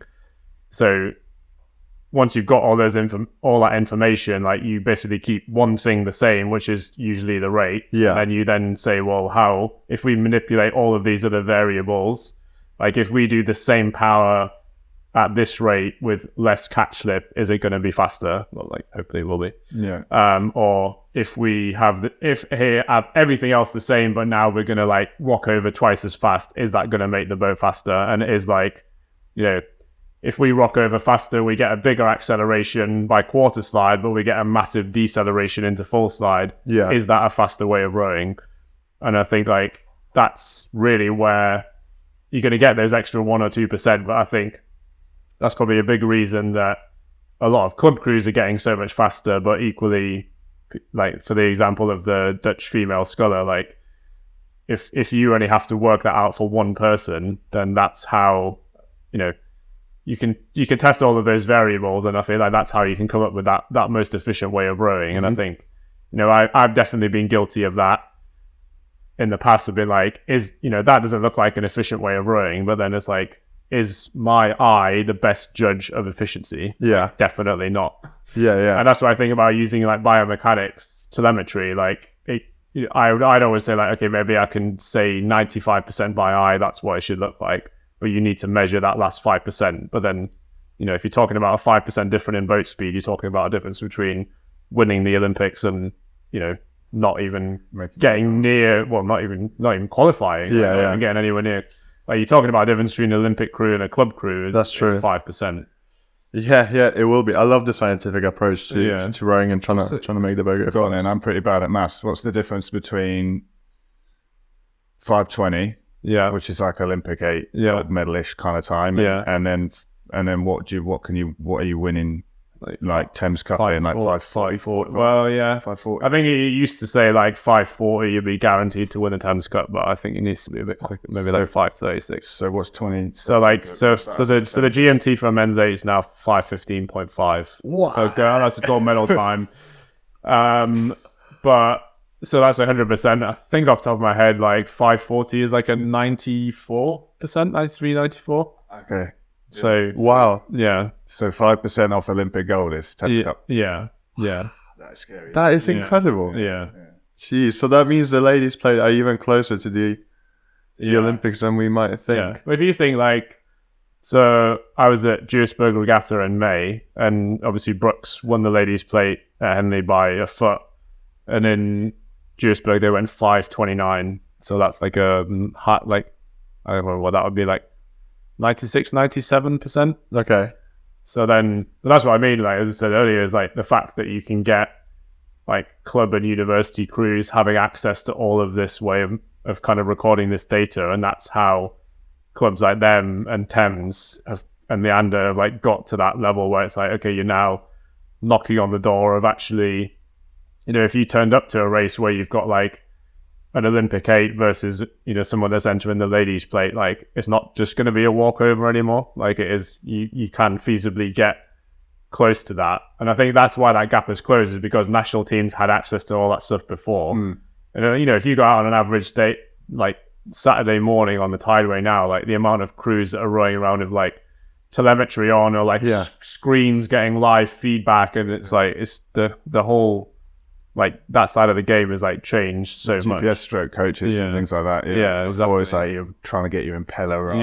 Yeah, exactly. Yeah. So like you're downstream and you're upstream time, like trying to average them out. God forbid you put a seat pad on, because then the magnet won't connect or something. But it just makes, so say if you take like training on the Tideway, for example, like as you just said, you can't measure, before telemetry, you couldn't measure how fast you're going or how hard you're working. So you're just going off feel. But it's like, you know, if you've got an 8 now, it's got the Peach system with the screens on, like you just go out and be like, right, your UT2 watts is 220, and you just go out and run the whole session at 220, and it's like, well, then you know that you had the most consistent session possible. Whereas like you go out before and be like, right, we're going upstream, so like now it feels like the water's moving a bit quicker, so now we need to work harder. And then you're coming downstream and like, oh, we're going so fast in relation to the bank, so I'm just going to like back off a little bit. And I think like, I always like use the example of like, well, if you did a 2K erg with no screen, it probably wouldn't be very consistent. But before telemetry came onto the scene, that's basically what we were all doing. And now, like, if you look at like the A final of the Champ 8 at Met, like half those crews are going to have like live feedback of like force curve and watts and everything. So it's like, well, that's why crews are starting to get so much quicker, and also why the gap is getting much closer between all of the top crews, like even in the UK. But in the information age, then suddenly too much is then how do you wade through it? Yeah. So for you, how much time do you spend looking at it? How, like, as a percentage of your eye versus telemetry? Yeah. What are you going on in terms of coaching? So when I've used telemetry, I've just had it have it recording while we're rowing. I'll tend to just focus on one thing at a time, and that could be something for the crew. So like you could be saying like, okay, we want to improve, or we want to reduce the deceleration on the boat into the front, so we're going to try and move in a different way on the recovery. Or it might be that, you know, somebody has a lower wattage output than the rest of the crew. So instead of just saying like, I want you to pull harder, you can be like, okay, I want you to reduce your catch slip and increase your rate of force production. So like how quickly you're getting your legs connected at the front. But I think like the way I have used it and will continue to use it in the near future is just to reinforce the points that you're coaching. I think for me, it's really useful that, like, you know, it's the thing that, it's like the classic thing you laugh at someone for, with, oh, you're not getting your blade in. And it's like, okay, we can all have a good laugh about it.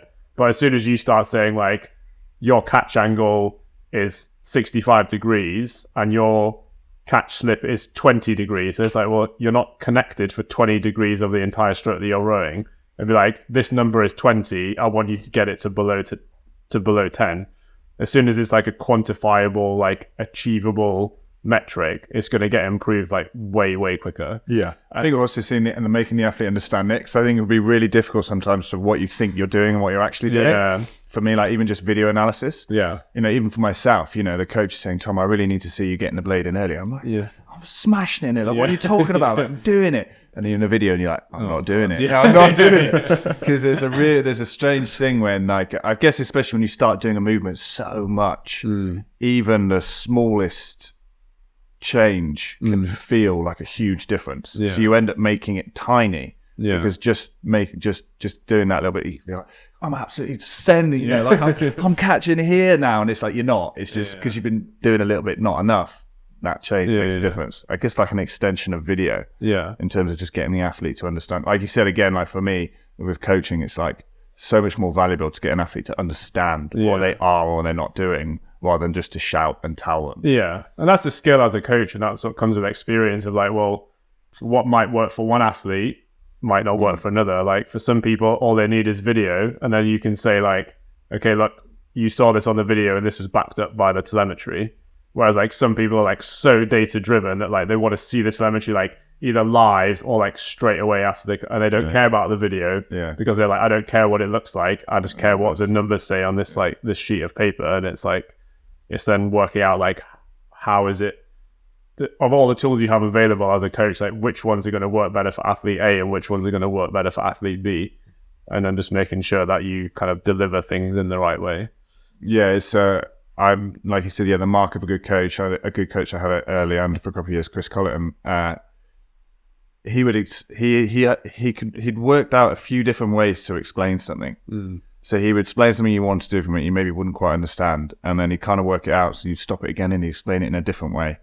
And then you stop again and explain it in another, and then you're like, that works for me. I get it, because it's like different people pick up on things differently. So that's the skill of a coach, is to be able to, or to be able to like, get through to your athlete, but also just, it's different. One thing again, like being in, taking control and, you know, having 20, 30 athletes in front of you and telling them the plan for the day and then having pure silence. Yeah. Like you don't get much feedback from an athlete, do you? You're like, talk. Like, yeah, okay. And then just say, I'm going to need someone to like make a noise. It's like, am I still speaking English? Is this, are you still following? Like sometimes. But it's funny you say that, because like about having the different ways to explain things, because in my experience, like nobody teaches you that. Like you can learn it from another coach, but like if you do a coaching qualification, I've never seen any coaching resource which says anything about that. It's like, it's all about like, here's the material, but never about how you deliver it. And I think like for me, that's like a massive like oversight or insight in like coaching coaches is actually like, it doesn't matter how much you know, it's about how much can you get this other person to understand. Yeah. I mean, teaching in general in any form is, I've had some smart teachers who just sir, I don't understand this. Yeah. Well, it's easy. Yeah. For you, but Yeah, I didn't. You haven't explained it. Yeah, you've been doing it for 20 years. How, Yeah. how are you baffled that I don't understand it once you've explained it once? Yeah. But that's always my approach of coaching is like, I'm the only one who needs to know it in a complicated way, but you need to understand it in a simple way. Yeah. Because like, if you're rowing along, you're not going to think about a 40-word sentence I just gave you. I just want to give you one word, and that's got to make you think about doing it differently. And that's like, for me, is what's taken me the longest to work out. But like, for me, it's definitely one of what I deem the most important skills in coaching is it's like, how can you get someone to change what they're doing without using too many words? Because it's really easy to explain something in a complicated way. It's like, well, then it's not gonna get in there. It's like, if you can whittle it down to like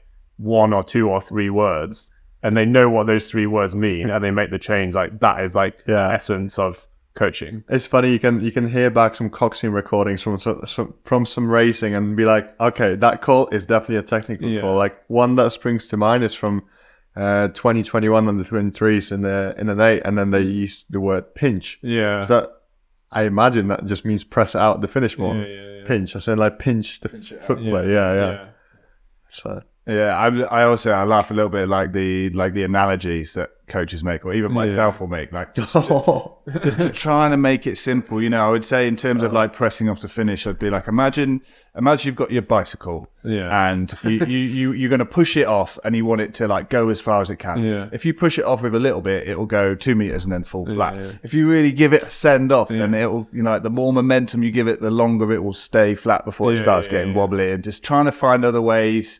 For people who haven't been in rowing very long, the other one for pushing the finish again would be like, if you were trying to push a car, you wouldn't just go like run it, crack. You wouldn't just like crack it. You'd like get ready, squeeze off and then push, and then try and push away. And sometimes just try to find those different ways to get it in like layman's terms. I saw a meme that was like, your coach is about to whip up the most elaborate explanation of trying to come up how to explain the catch. Yeah.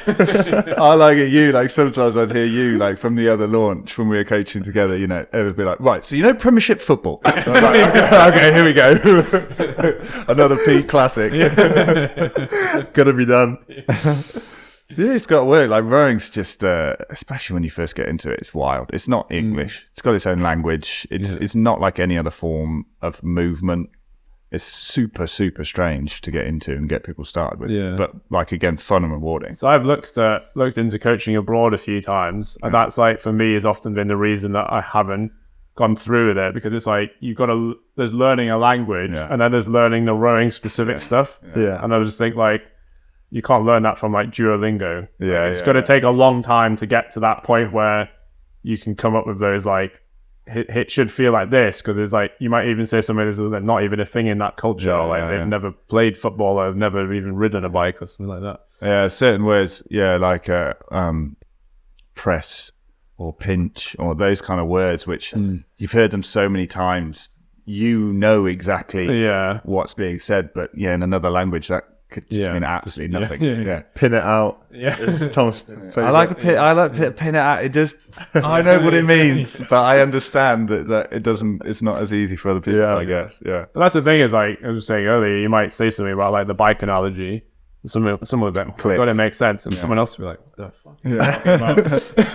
Yeah, but they won't tell you. Has everyone got it? Yeah. Like, there's 3 people that haven't got it. They're like, I don't know what that is about people. Like, just I guess they don't want to be the odd one out, or they don't. It's like a real resistance to being like, I don't understand what you're saying. Yeah, you don't want to slow down the rest of the group, I guess. Yeah, no one wants to stick out. I'm not sure. Yeah, as much, and you can like say. That's the thing is like you've got to make it clear that that's okay. Yeah, because I found out with rowing before, just being like, even if I might speak to people individually, just be like, if you don't understand, like, I am the one person that wants to know, and like in the moment when you don't understand, that is the moment I want to tell you about it. Because if you come to me afterwards and say, "Oh, I didn't understand this thing," it's like, well, now we're not in the boat anymore. And if you didn't understand it while you were in that situation, like you sure as hell aren't going to. But now it's dark outside, and we're just stood chatting outside the boathouse. Now is probably not the time you're gonna. Yeah. But then I think that's as I said, it's sometimes you don't want to be the one to. I think in rowing, like you want to be an aggressive learner, and you don't. But people sometimes don't want to be seen to be not understanding it. I'm sure that's the same in any sport, isn't it? Yeah, especially like when you're competing against the people around you. Yeah, potentially for seats. Aggressive learner, I like that. Yeah. So, I mean, I was going to ask next, then, how moving into the world of CrossFit, how has that been different to just teaching pure rowers? It's been as like what we just talked about there of like how to coach, how to deliver. Like the biggest difference for me going into like I've only done a little bit of CrossFit coaching, and obviously like in terms of coaching classes, but I've done my own thing of coaching seminars. But the main difference is from CrossFit to rowing is like CrossFit is all about the member experience. And like, you know, I had a chance to coach at Method Training, which is like one of the top gyms in the Northeast, and they're like, their main priority is the standard of coaching. So like what I got from them was like, when you come into the environment is like making sure you say hello to everyone, like start conversation, like make sure all of those people are engaged before you even start coaching them. And then like in a class of 20 people, how do you get around and make sure that you've seen everybody, you've given them a cue, but also then how do you get a chance to like go around and give them that feedback as well? And I think like one of the things you learn in CrossFit about coaching is like, if you give someone a cue, you've got to follow up with like a yes, no, or a maybe. Yeah. So it's like, yes, you did it better. No, you didn't do it better, and let's try something else. Or you could say like, okay, I'm going to come back to you, like, or you haven't quite got it, but I'll come back, but keep trying. Whereas I think like I've definitely been guilty in rowing of like, you're just not getting it, but I won't say anything. I get like trying to get some mileage in. You don't really have enough time to stop for a long time. So, all right, at the spin, I'm going to give everyone something quick. So then you're having to remember 8 or so strokes doing this, 7 doing this, 6.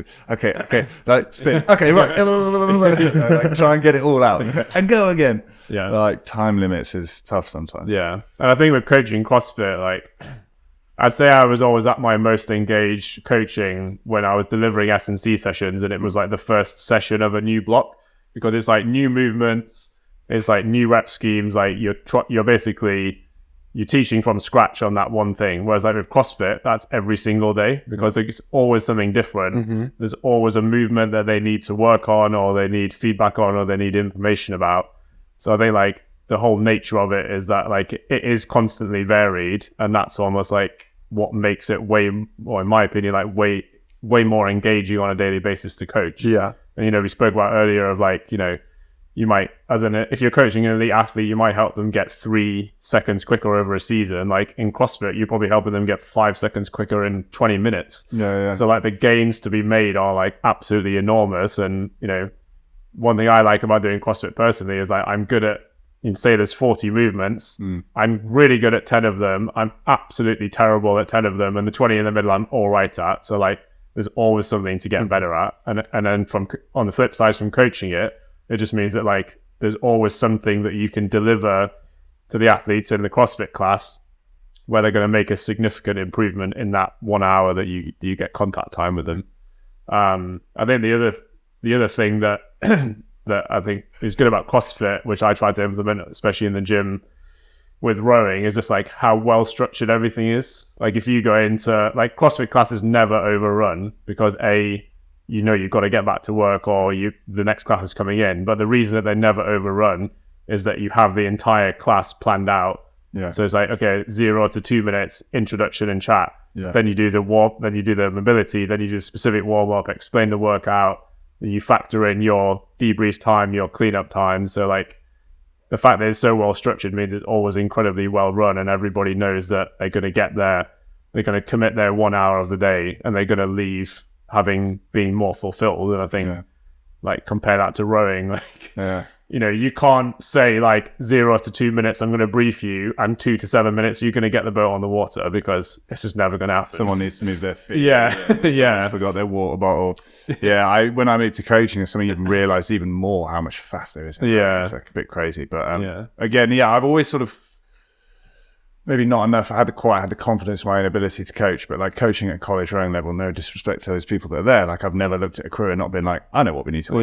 You know, it's there in front of you. And I think obviously the higher you get have you ever sort of looked at Untrained 3 and go like, oh, what? Oh, we're going to work on, because that's looking pretty good. Yeah. So from the perspective of CrossFit, I've done a few like just from like servicing rowing machines. A few people have said, "Oh, are you can you coach and stuff?" And I was like, "Yeah, fine." Yeah. I did one for Birmingham CrossFit where I turned up. We did like, I guess maybe just 45 minutes, just work through technique first because no one had taught them anything. Talked a lot about pacing and stuff, and I was like, "Yeah, sort of." Do this, do that together. It's going to make your 2K better. And they're like, cool, we'll all do a 2K now then. Yeah. I was like, what do you mean? Yeah. We've just done like it's not been super intense, but we've just done a 45-minute session. Oh, yeah, we're just going to do it. And then they all got massive PBs just from not going off like an absolute hammer. Different breed. Yeah. And I was just like, oh, okay, that's pretty rewarding. Like I just got you a 15-second PB in like one session. This is insane. Yeah. Because they've got a lot of the building blocks, like you said, and it's just about kind of connecting them. And also because they're used to doing something different every day. Yeah. Like they're happy to do whatever you tell them themselves. I like the thing, as we've laughed about it a bit in CrossFit, in like in a normal gym, you find some piece of equipment that's really difficult. You're like, geez, that's hard. I'm not doing that again. Like in a CrossFit gym, like you go on the arm bar, they're like, that was horrific. Yeah. Let's do 6 more sets.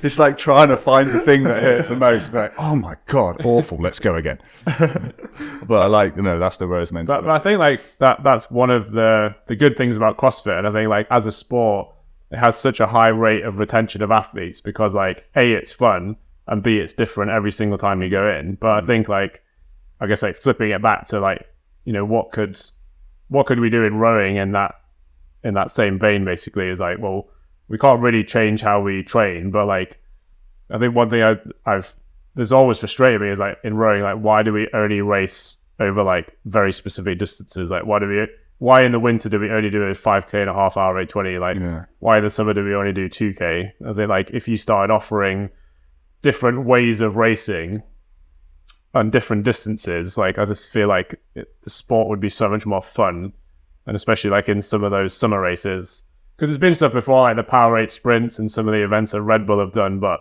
they're just almost such a novelty. Yeah, they're closed off to the general public, you feel like. I've also wondered like, you do that, like, oh, that was a fun event to do once, but it's like, well, if you thought it was fun, why do you not want to do it again? I'm like, why? And there's nothing saying, if you host a river regatta, like you can't do multiple distances in one day. Yeah. And why don't you say like for your entry fee, you get a 2K race, a 250 race, and then like two 750s where you have to spin in the middle because it just has that's cool. Completely different element to it. Yeah. Yeah, I definitely think some of the fun's been lost in it. I think it's probably, we're a victim of our own success as a country. Yeah. Like, Britain's been really great at rowing, so obviously then more funding's gone into rowing. That funding is then dished out to clubs on the basis that they produce athletes, they perform, they adhere to a program. If you want to get GB Row funding, you better make sure your program's got a half hour 820 on a Wednesday and 3 pieces at 2K on a Saturday. And if it doesn't, you're not going to keep your funding for very long. So there's a level of professionalism that's required in order to progress and get that money that drips down from the top. Yeah. But again, we sort of did the circuit last year, like Nat Schools met Wallingford, Marlow, out there, like talking to a lot of other people around. And I feel like there definitely is an appetite for a bit more fun in the sport as well. And I think you can have both. Yeah.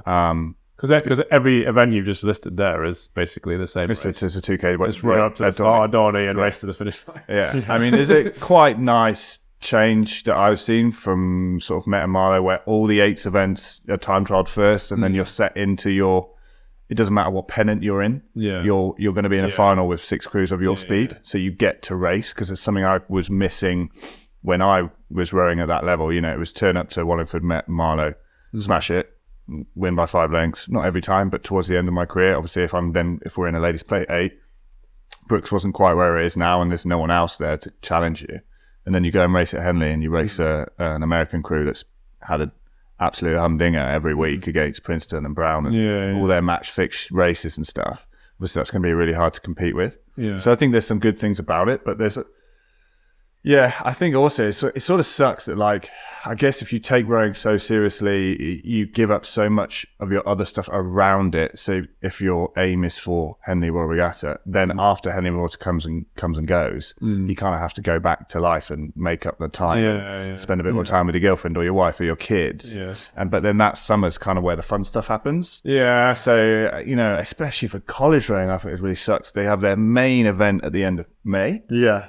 And then they don't row June, July, August, September, and they come back in October. 3 weeks after they start, the clocks go back. Yeah. You're in the dark. It's like, you missed the best bit. I know. I feel like there's an appetite out there. I feel like it's going to take, we were talking to other companies like All Mark One, Active Tools, a few other companies like rowing-based companies around there.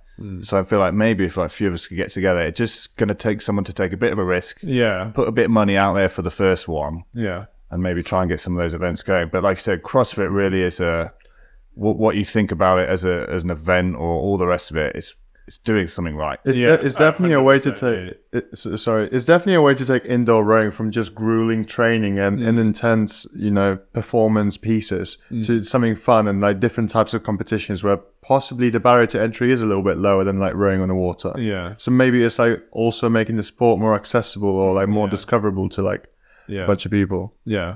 Well, a lot of people that I've coached in CrossFit on the rowing machines, like inevitably all then show an interest in like wanting to get out on the water. But then I think that leads you to a different problem in rowing. Is like it's hard to facilitate people just coming down to try it out.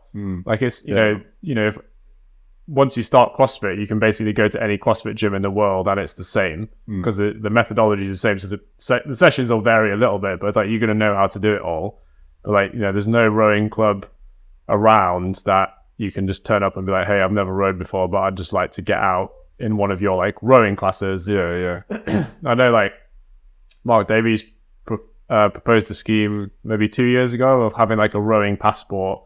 That basically, if you're a member of one British rowing club, that would like automatically qualify you to then turn up to another club and be able to row. But it's like I think they also trialed this summer. They were trialing a system of like you could pay to enter a single race. Like if you didn't want like a whole ARA, British rowing card, you didn't want to pay for the full year. You could to try and for exactly that reason to allow people to have a bit of a go and not commit. But yeah, you're right. It's something that rowing could do better. But then again, it's difficult, isn't it? Facilities. Yeah.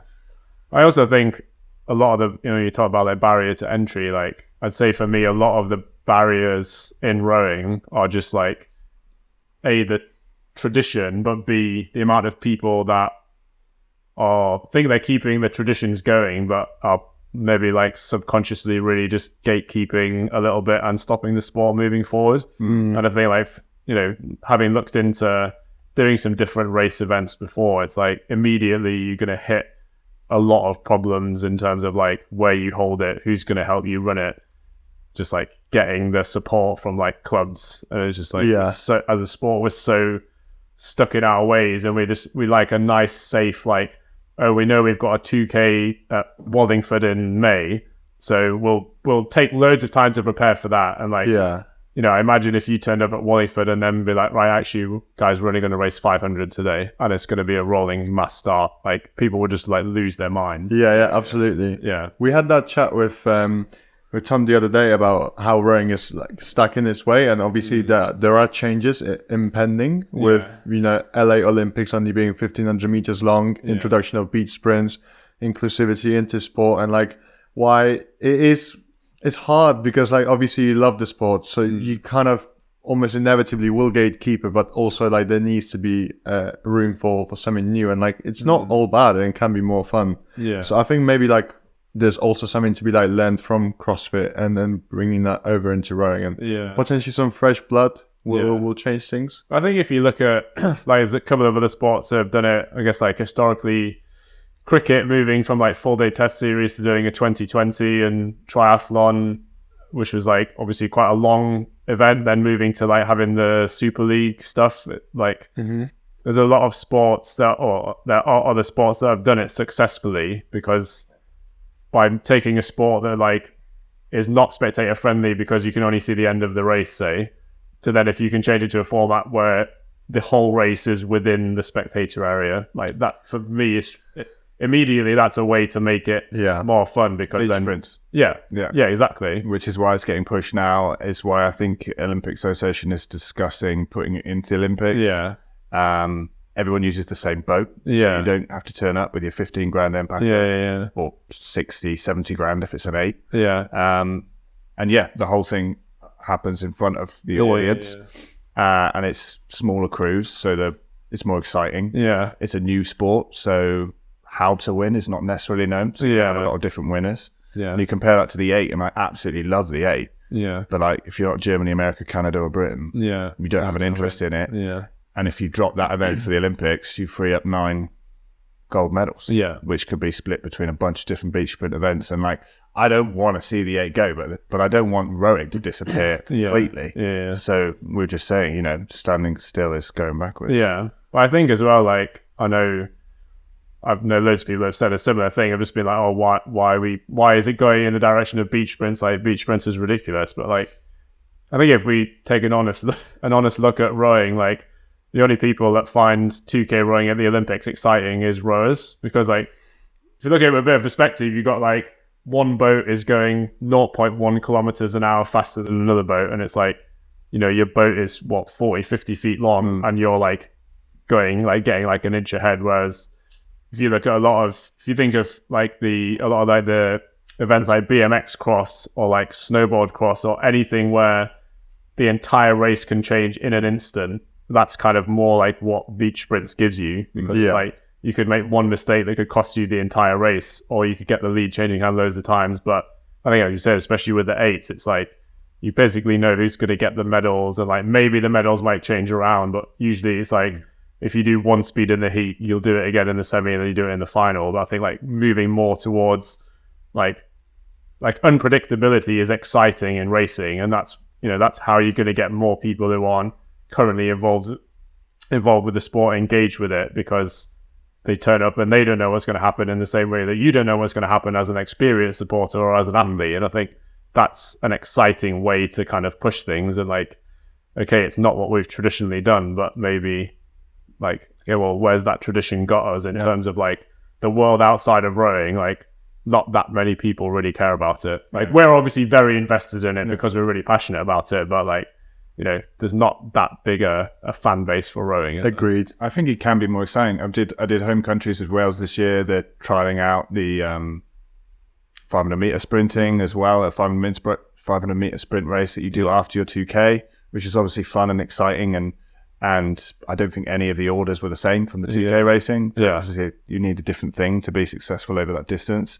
I did Commonwealth Games in 2014 where you took 8 athletes total, so 4 guys, 4 women, and then at the end of the event, you all jumped into it. Did a mixed 8, which was super fun. And I mean, like having talked to a bunch of different people, Ben Lewis was the one who said it. He said he likes to break things down and keep it simple. It was turn up, train hard, have fun. And you need to do all 3 of those things. And I think the fear for me a little bit is rowing. It's like, you got to turn up and train hard and you're not going to have any fun. We speak to a lot of athletes, and part of that does create success, but maybe not success for a very long time, because you can't do it for a long time if you're not having fun, I think. I think, not 8, like LA Olympics is going to be interesting, because I think it's going to be a different kind of physiology of someone who's going to win gold over 1500 to 2K. And I think it will change things in terms of like, it doesn't seem like a huge difference, but a 500 meter less, like 2 minutes less means that like that UT2 base that we're doing so much work on, the boring just mileage, kind of doesn't have to be there as much. You get to focus on what's going to be up at the top end. I think the other thing is interesting, and get your opinion on like lightweight rowing going. Like, how do you feel about that? I don't know. I like it because it's exciting, and I think it's it historically has been the most exciting racing, and I can see the reason for taking it out. I'm not saying I agree with it, but I kind of understand the logic. But equally, as I just said, like, if you're talking about creating some excitement around rowing and growing a fan base of people that aren't already in the sport, I think by taking away what has historically been the closest racing, then it probably doesn't really put us in a very good position. I also think that, particularly with the lightweight double, you just talked about with the 8 of like Australia, Canada, Britain, it's like it's always the same nations, whereas with lightweight doubles you'll get, that's where you'll get like Chile or someone like that. You don't have to have a full system which develops athletes. You could just have like 2 really talented athletes, 1 coach, you get 1 boat, and you have a gym and some ergs, and that's good enough to be competitive at that level because you've got that raw talent. But I think like, if you take that away, then it's much harder for those smaller nations to feature. So then if they end up just like giving up trying to do high performance rowing, then that's not good for the sport in general, because it just means that they'll just perpetuates like the big nations will win all of the medals all the time. And then again, does that engage people outside of rowing? Like, probably not. Yeah, I definitely have all those fears. But then I also hope that, the age of the Matt Pearson 115 kilo guy is over. Yeah. Like when I rode, like I said, someone that we talked before, Matt Gottrell, sub 550, 92 kilos. And there's a lot of lightweights who probably could be 80 if they weren't trying to eat down. It could be 85 if they weren't stopping themselves from adding muscle. And some incredible athletes. I hope that a lot of them will just do the crossover and potentially make rowing more exciting. And again, like power to weight, I think is coming in. It's been for a while now. I say it's coming in. It's been here for a while. But when I fished team 2013, 2014 was like the only time I ever really had experience. Like we'd had some of 7 calipers, but never really like had a focus of like, are you carrying extra weight as a heavyweight? Whereas lightweights are like constantly like, like as a heavyweight, like eat whatever you want. And maybe once a year a physiologist will caliper you and be like, yeah, it's all right. Like, okay. So I hope that it might actually lead to some more exciting things. I think we're in that transitional period now where, lightweights have just been taken away, beach sprints are just coming in, the distances are about to change, so it could be some exciting times, but also like could be some pretty well defining times for like the future of the sport in general. It'd be interesting to see who steps up, because the guy that springs to mind is John Smith from South Africa. So he's now qualified his 5th boat for the Olympics, so he's just qualified the pair. But they said on the commentary on World Rowing that his 2K PB is 6:20, which is just like unbelievable that he's like qualifying a heavyweight men's pair with a 6:20 erg. Like his like efficiency must be absolutely insane. Wow. Although, but even like he won in London with I don't know when he did his 6:20, but even to win win a lightweight gold medal on the 6:20 erg. Or maybe it's just that he just doesn't care about it. He doesn't train for it, maybe potentially. But even then, it's not. It's crazy. But then it's moved. It just moves so fast. I remember. Well, I guess I don't think maybe in 08 every heavyweight men had like a sub 6, but like it wasn't much before then. That it wasn't. I remember having an article on my wall, I think like 04, 05 from British Indoor Rowing Championships. And I think it might have been out of like Rowan McGastra or something on the back of the paper. It might have been back of the mainstream paper that was like 13 British athletes go under 6 minutes. Like it wasn't even the whole team. It was like a huge deal that all these guys were doing it. And it's just like bang, bang, bang. Now at trials, it's like 50 or 60 people. Like no one cares. No one cares. If you it's not a big deal anymore. I remember I turned up at Leander at 18, and the coach is like, because I turned up, I was like 6'8" and 87 kilos, like an absolute beanpole. The coach was like, you need to be 97 kilos, you need to be sub 6. You 97 kilos, sub 6. So spend the next 5 years and finally eat my way up to 97, go sub 6. What do you think, coach?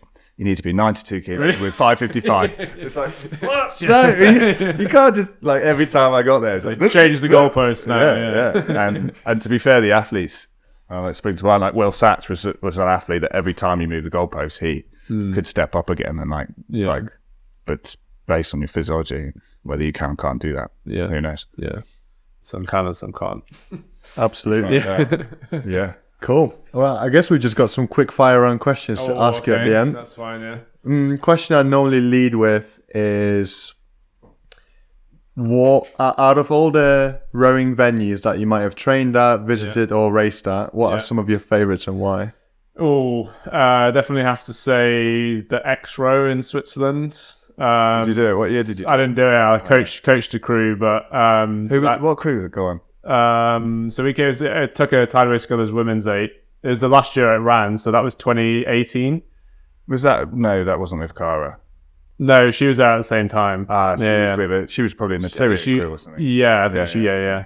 But just like the landscape of that area, I think that was like the best weather there'd ever been. But just like this, it was just literally just like the epitome of the Swiss countryside, just like cows with bells around their necks and everything like green.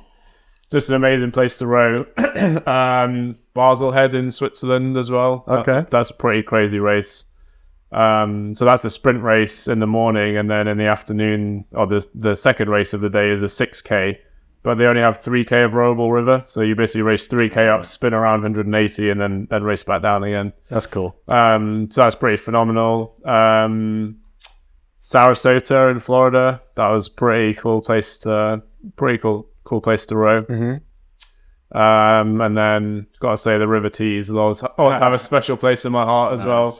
A lot of people can't forget your roots. Got some great memories from that place. So yeah, a lot of people go with the home stretch. Yeah. I love that Matt Tarrant said that we were talking about dealing with the ergo, like doing these things. I've only got 5K left, so one more K and it's 4K, and all these little things you do in his head. He said he always, whenever he got to the last 2K, he was just back on his stretch. There's the old tree and the little bank. He would just visualize his little route home. Yeah, which was really nice. Yeah.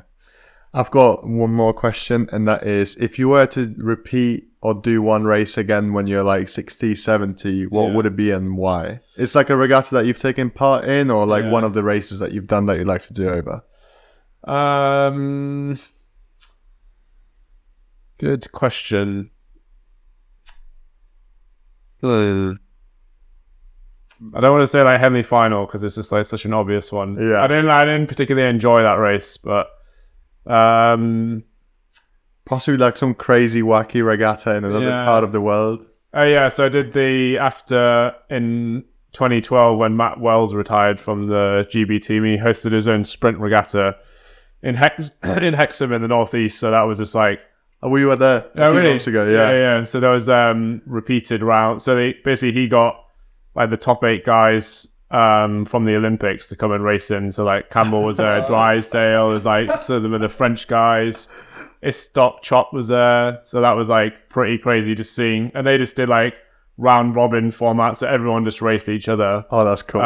There's just like good vibe. There's like DJ there. They had like events we could race in as well, so racing in 4s and 8s. But I think just going back to what we were saying earlier, that was like one of the most fun races I've been in because it wasn't really about the results. It was just about like enjoying the process of racing, and because it was such a short event. Like if you made one mistake, it was basically game over. So that was pretty cool. That sounds like a good one. Yeah. Scullers are much better at making friends with other mates. yeah. You don't see many rowers coming over, but no. Alan Campbell with his Super 8. Yeah. Although one of them beat me to head of the river once. Which the question I like to ask, if you could travel back in time to the age where you really first fell in love, caught the bug for rowing, and you could give that kid some advice, what would it be? So, I rowed at school, but I still vividly remember, I think it was like November 2009. That was the first time I ever took a stroke where I was like, oh, that's what it should feel like. And if I could give advice to that person, that kid, young adult, I would say just like, listen to your coach, basically, because they're trying to help you. Yeah, I spent a lot of time thinking I knew best and obviously did not know best. But I feel like once I had a bit more humility, I really moved on as an athlete, and then that definitely paid off in terms of coaching as well. Good answer. Yeah, that's a really good answer. So I've just got one last question. Final question.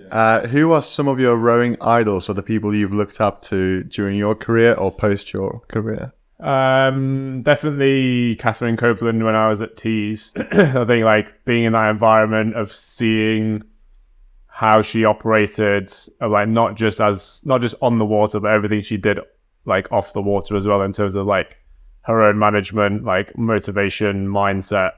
I think like having trained with her and then seeing her win the Olympics, like it was cool to see her win, but it wasn't a surprise. Like just seeing what she did like on a daily basis. I guess it's like that thing of, you know, the success being like the total sum of like the little details. Like she was like literally like the epitome of that.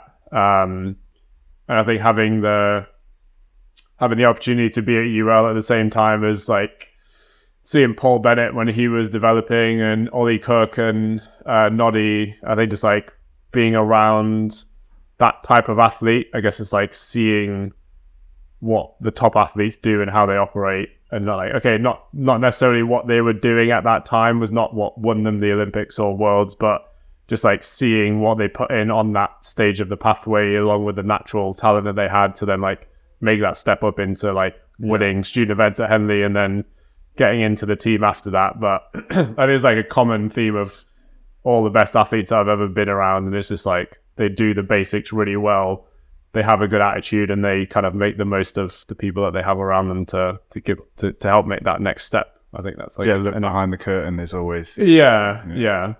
And I think as well, just like I guess one of all those people I've spoken about, just like seeing how they handle things where it's not going well. And I think like, you know, you always look at people like, okay, you've won the Olympics, you've won Worlds, like just assume that it's always just like been a smooth route there. But it's like, you could not name one person in the world who's just like had an easy route to winning the Olympics. Like everyone has setbacks, everyone has to face adversity, but I guess that's the mark of like an Olympic champion, is like, what did you do in that situation when it wasn't going well, and were you able to keep focused on like your process, and then that gets you back on track to getting on top of your goals. I like the quote that you won't get judged by mistakes, you'll get judged by how you fix them. Yeah. And like the mark of a champion is how you respond to adversity.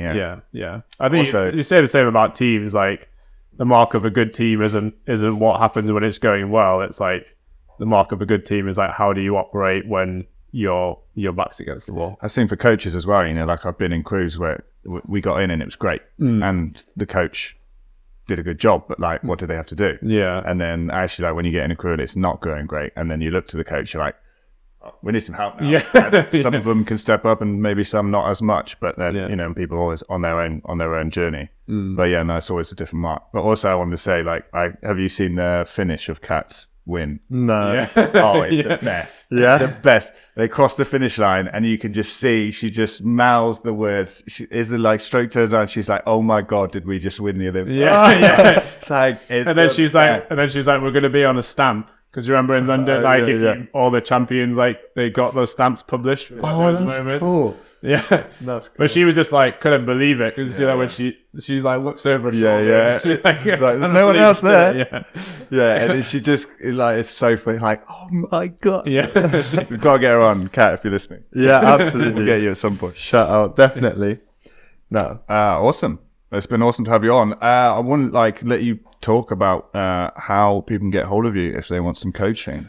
Sure. Yeah. Just follow me Instagram. Just search Clark Performance. We've got that up. That'll be up on the video. Yeah. The handle's already attached. Right. Go for it. Yeah. Instagram is my main form of communication. All my details are on there. But yeah, love helping people get better at rowing. So get at me if you got some goals. Awesome. No, this episode has been absolutely fantastic. I've learned so much during it, and also like drop some real sauce on like the tips and the tricks that you can implement, and like how to critically look at yourself, how to evaluate yourself, how to take more responsibility, all in pursuit of making that piece of carbon go a little bit faster across 2,000 meters. But no, it's been fantastic and really nice to meet you as well. Great. I've enjoyed it. Love chatting about rowing. So who doesn't? That's why we started this. I'll come back anytime. We'd love to have you on again for sure. It's been really interesting.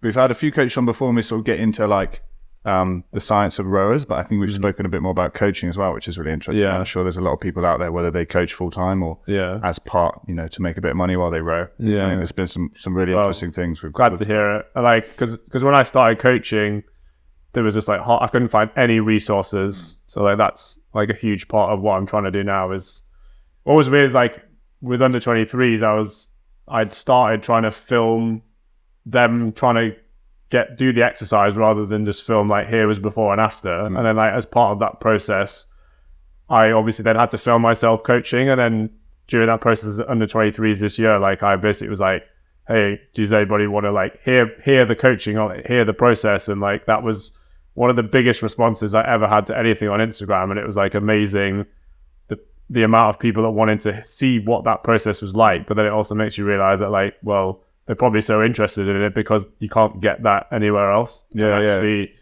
I've personally learned so much by either just being next to good coaches or being coached by them. And actually, you know, your average, you know, I was quite lucky having like being around World Class Start, being at UL, then getting to Caversham, and like some people will just never have those opportunities. So just being able to kind of like break down that barrier a bit, I feel like is incredibly rewarding. Yeah, I mean, we picked up you pretty early from when we started doing this. Like, just you popping up on Instagram and the stuff you're putting on there is really cool and different to what we saw other people doing. And I mean, your name's been kind of firing around for a while. Yeah, I'm glad we finally got a chance to sit down with you. Yeah. I just want to make it more accessible, basically. That's what be like. We're all, as coaches, we're all too secretive and we don't want anyone to know what we're doing. Yeah. So it's definitely a breath of fresh air seeing that stuff on social media. Yeah, it's absolutely like why we started this was to just try and have an opportunity for people to talk about it and get it out there and just have it there for anyone to access. Yeah. So cool. Hopefully. Well, thanks for asking all the right questions. Oh, really? Made it easy for me to just ramble on about rowing. No worries. Skill. Yeah. That's what I'm learning. That's what we're learning now. You know, we're in the podcast thing, just really trying to push. Well, that's bring the same thing. You know, how can we make it a bit better? Yeah. That's what I don't know if you listen to the High Performance podcast. They started asking their guests, how did we do? How were we as interviewers? So I thought that was really good. Interesting. We'll get there, definitely. And no, it's been an absolute pleasure. Yeah. So on that note, easy there. Cue the music.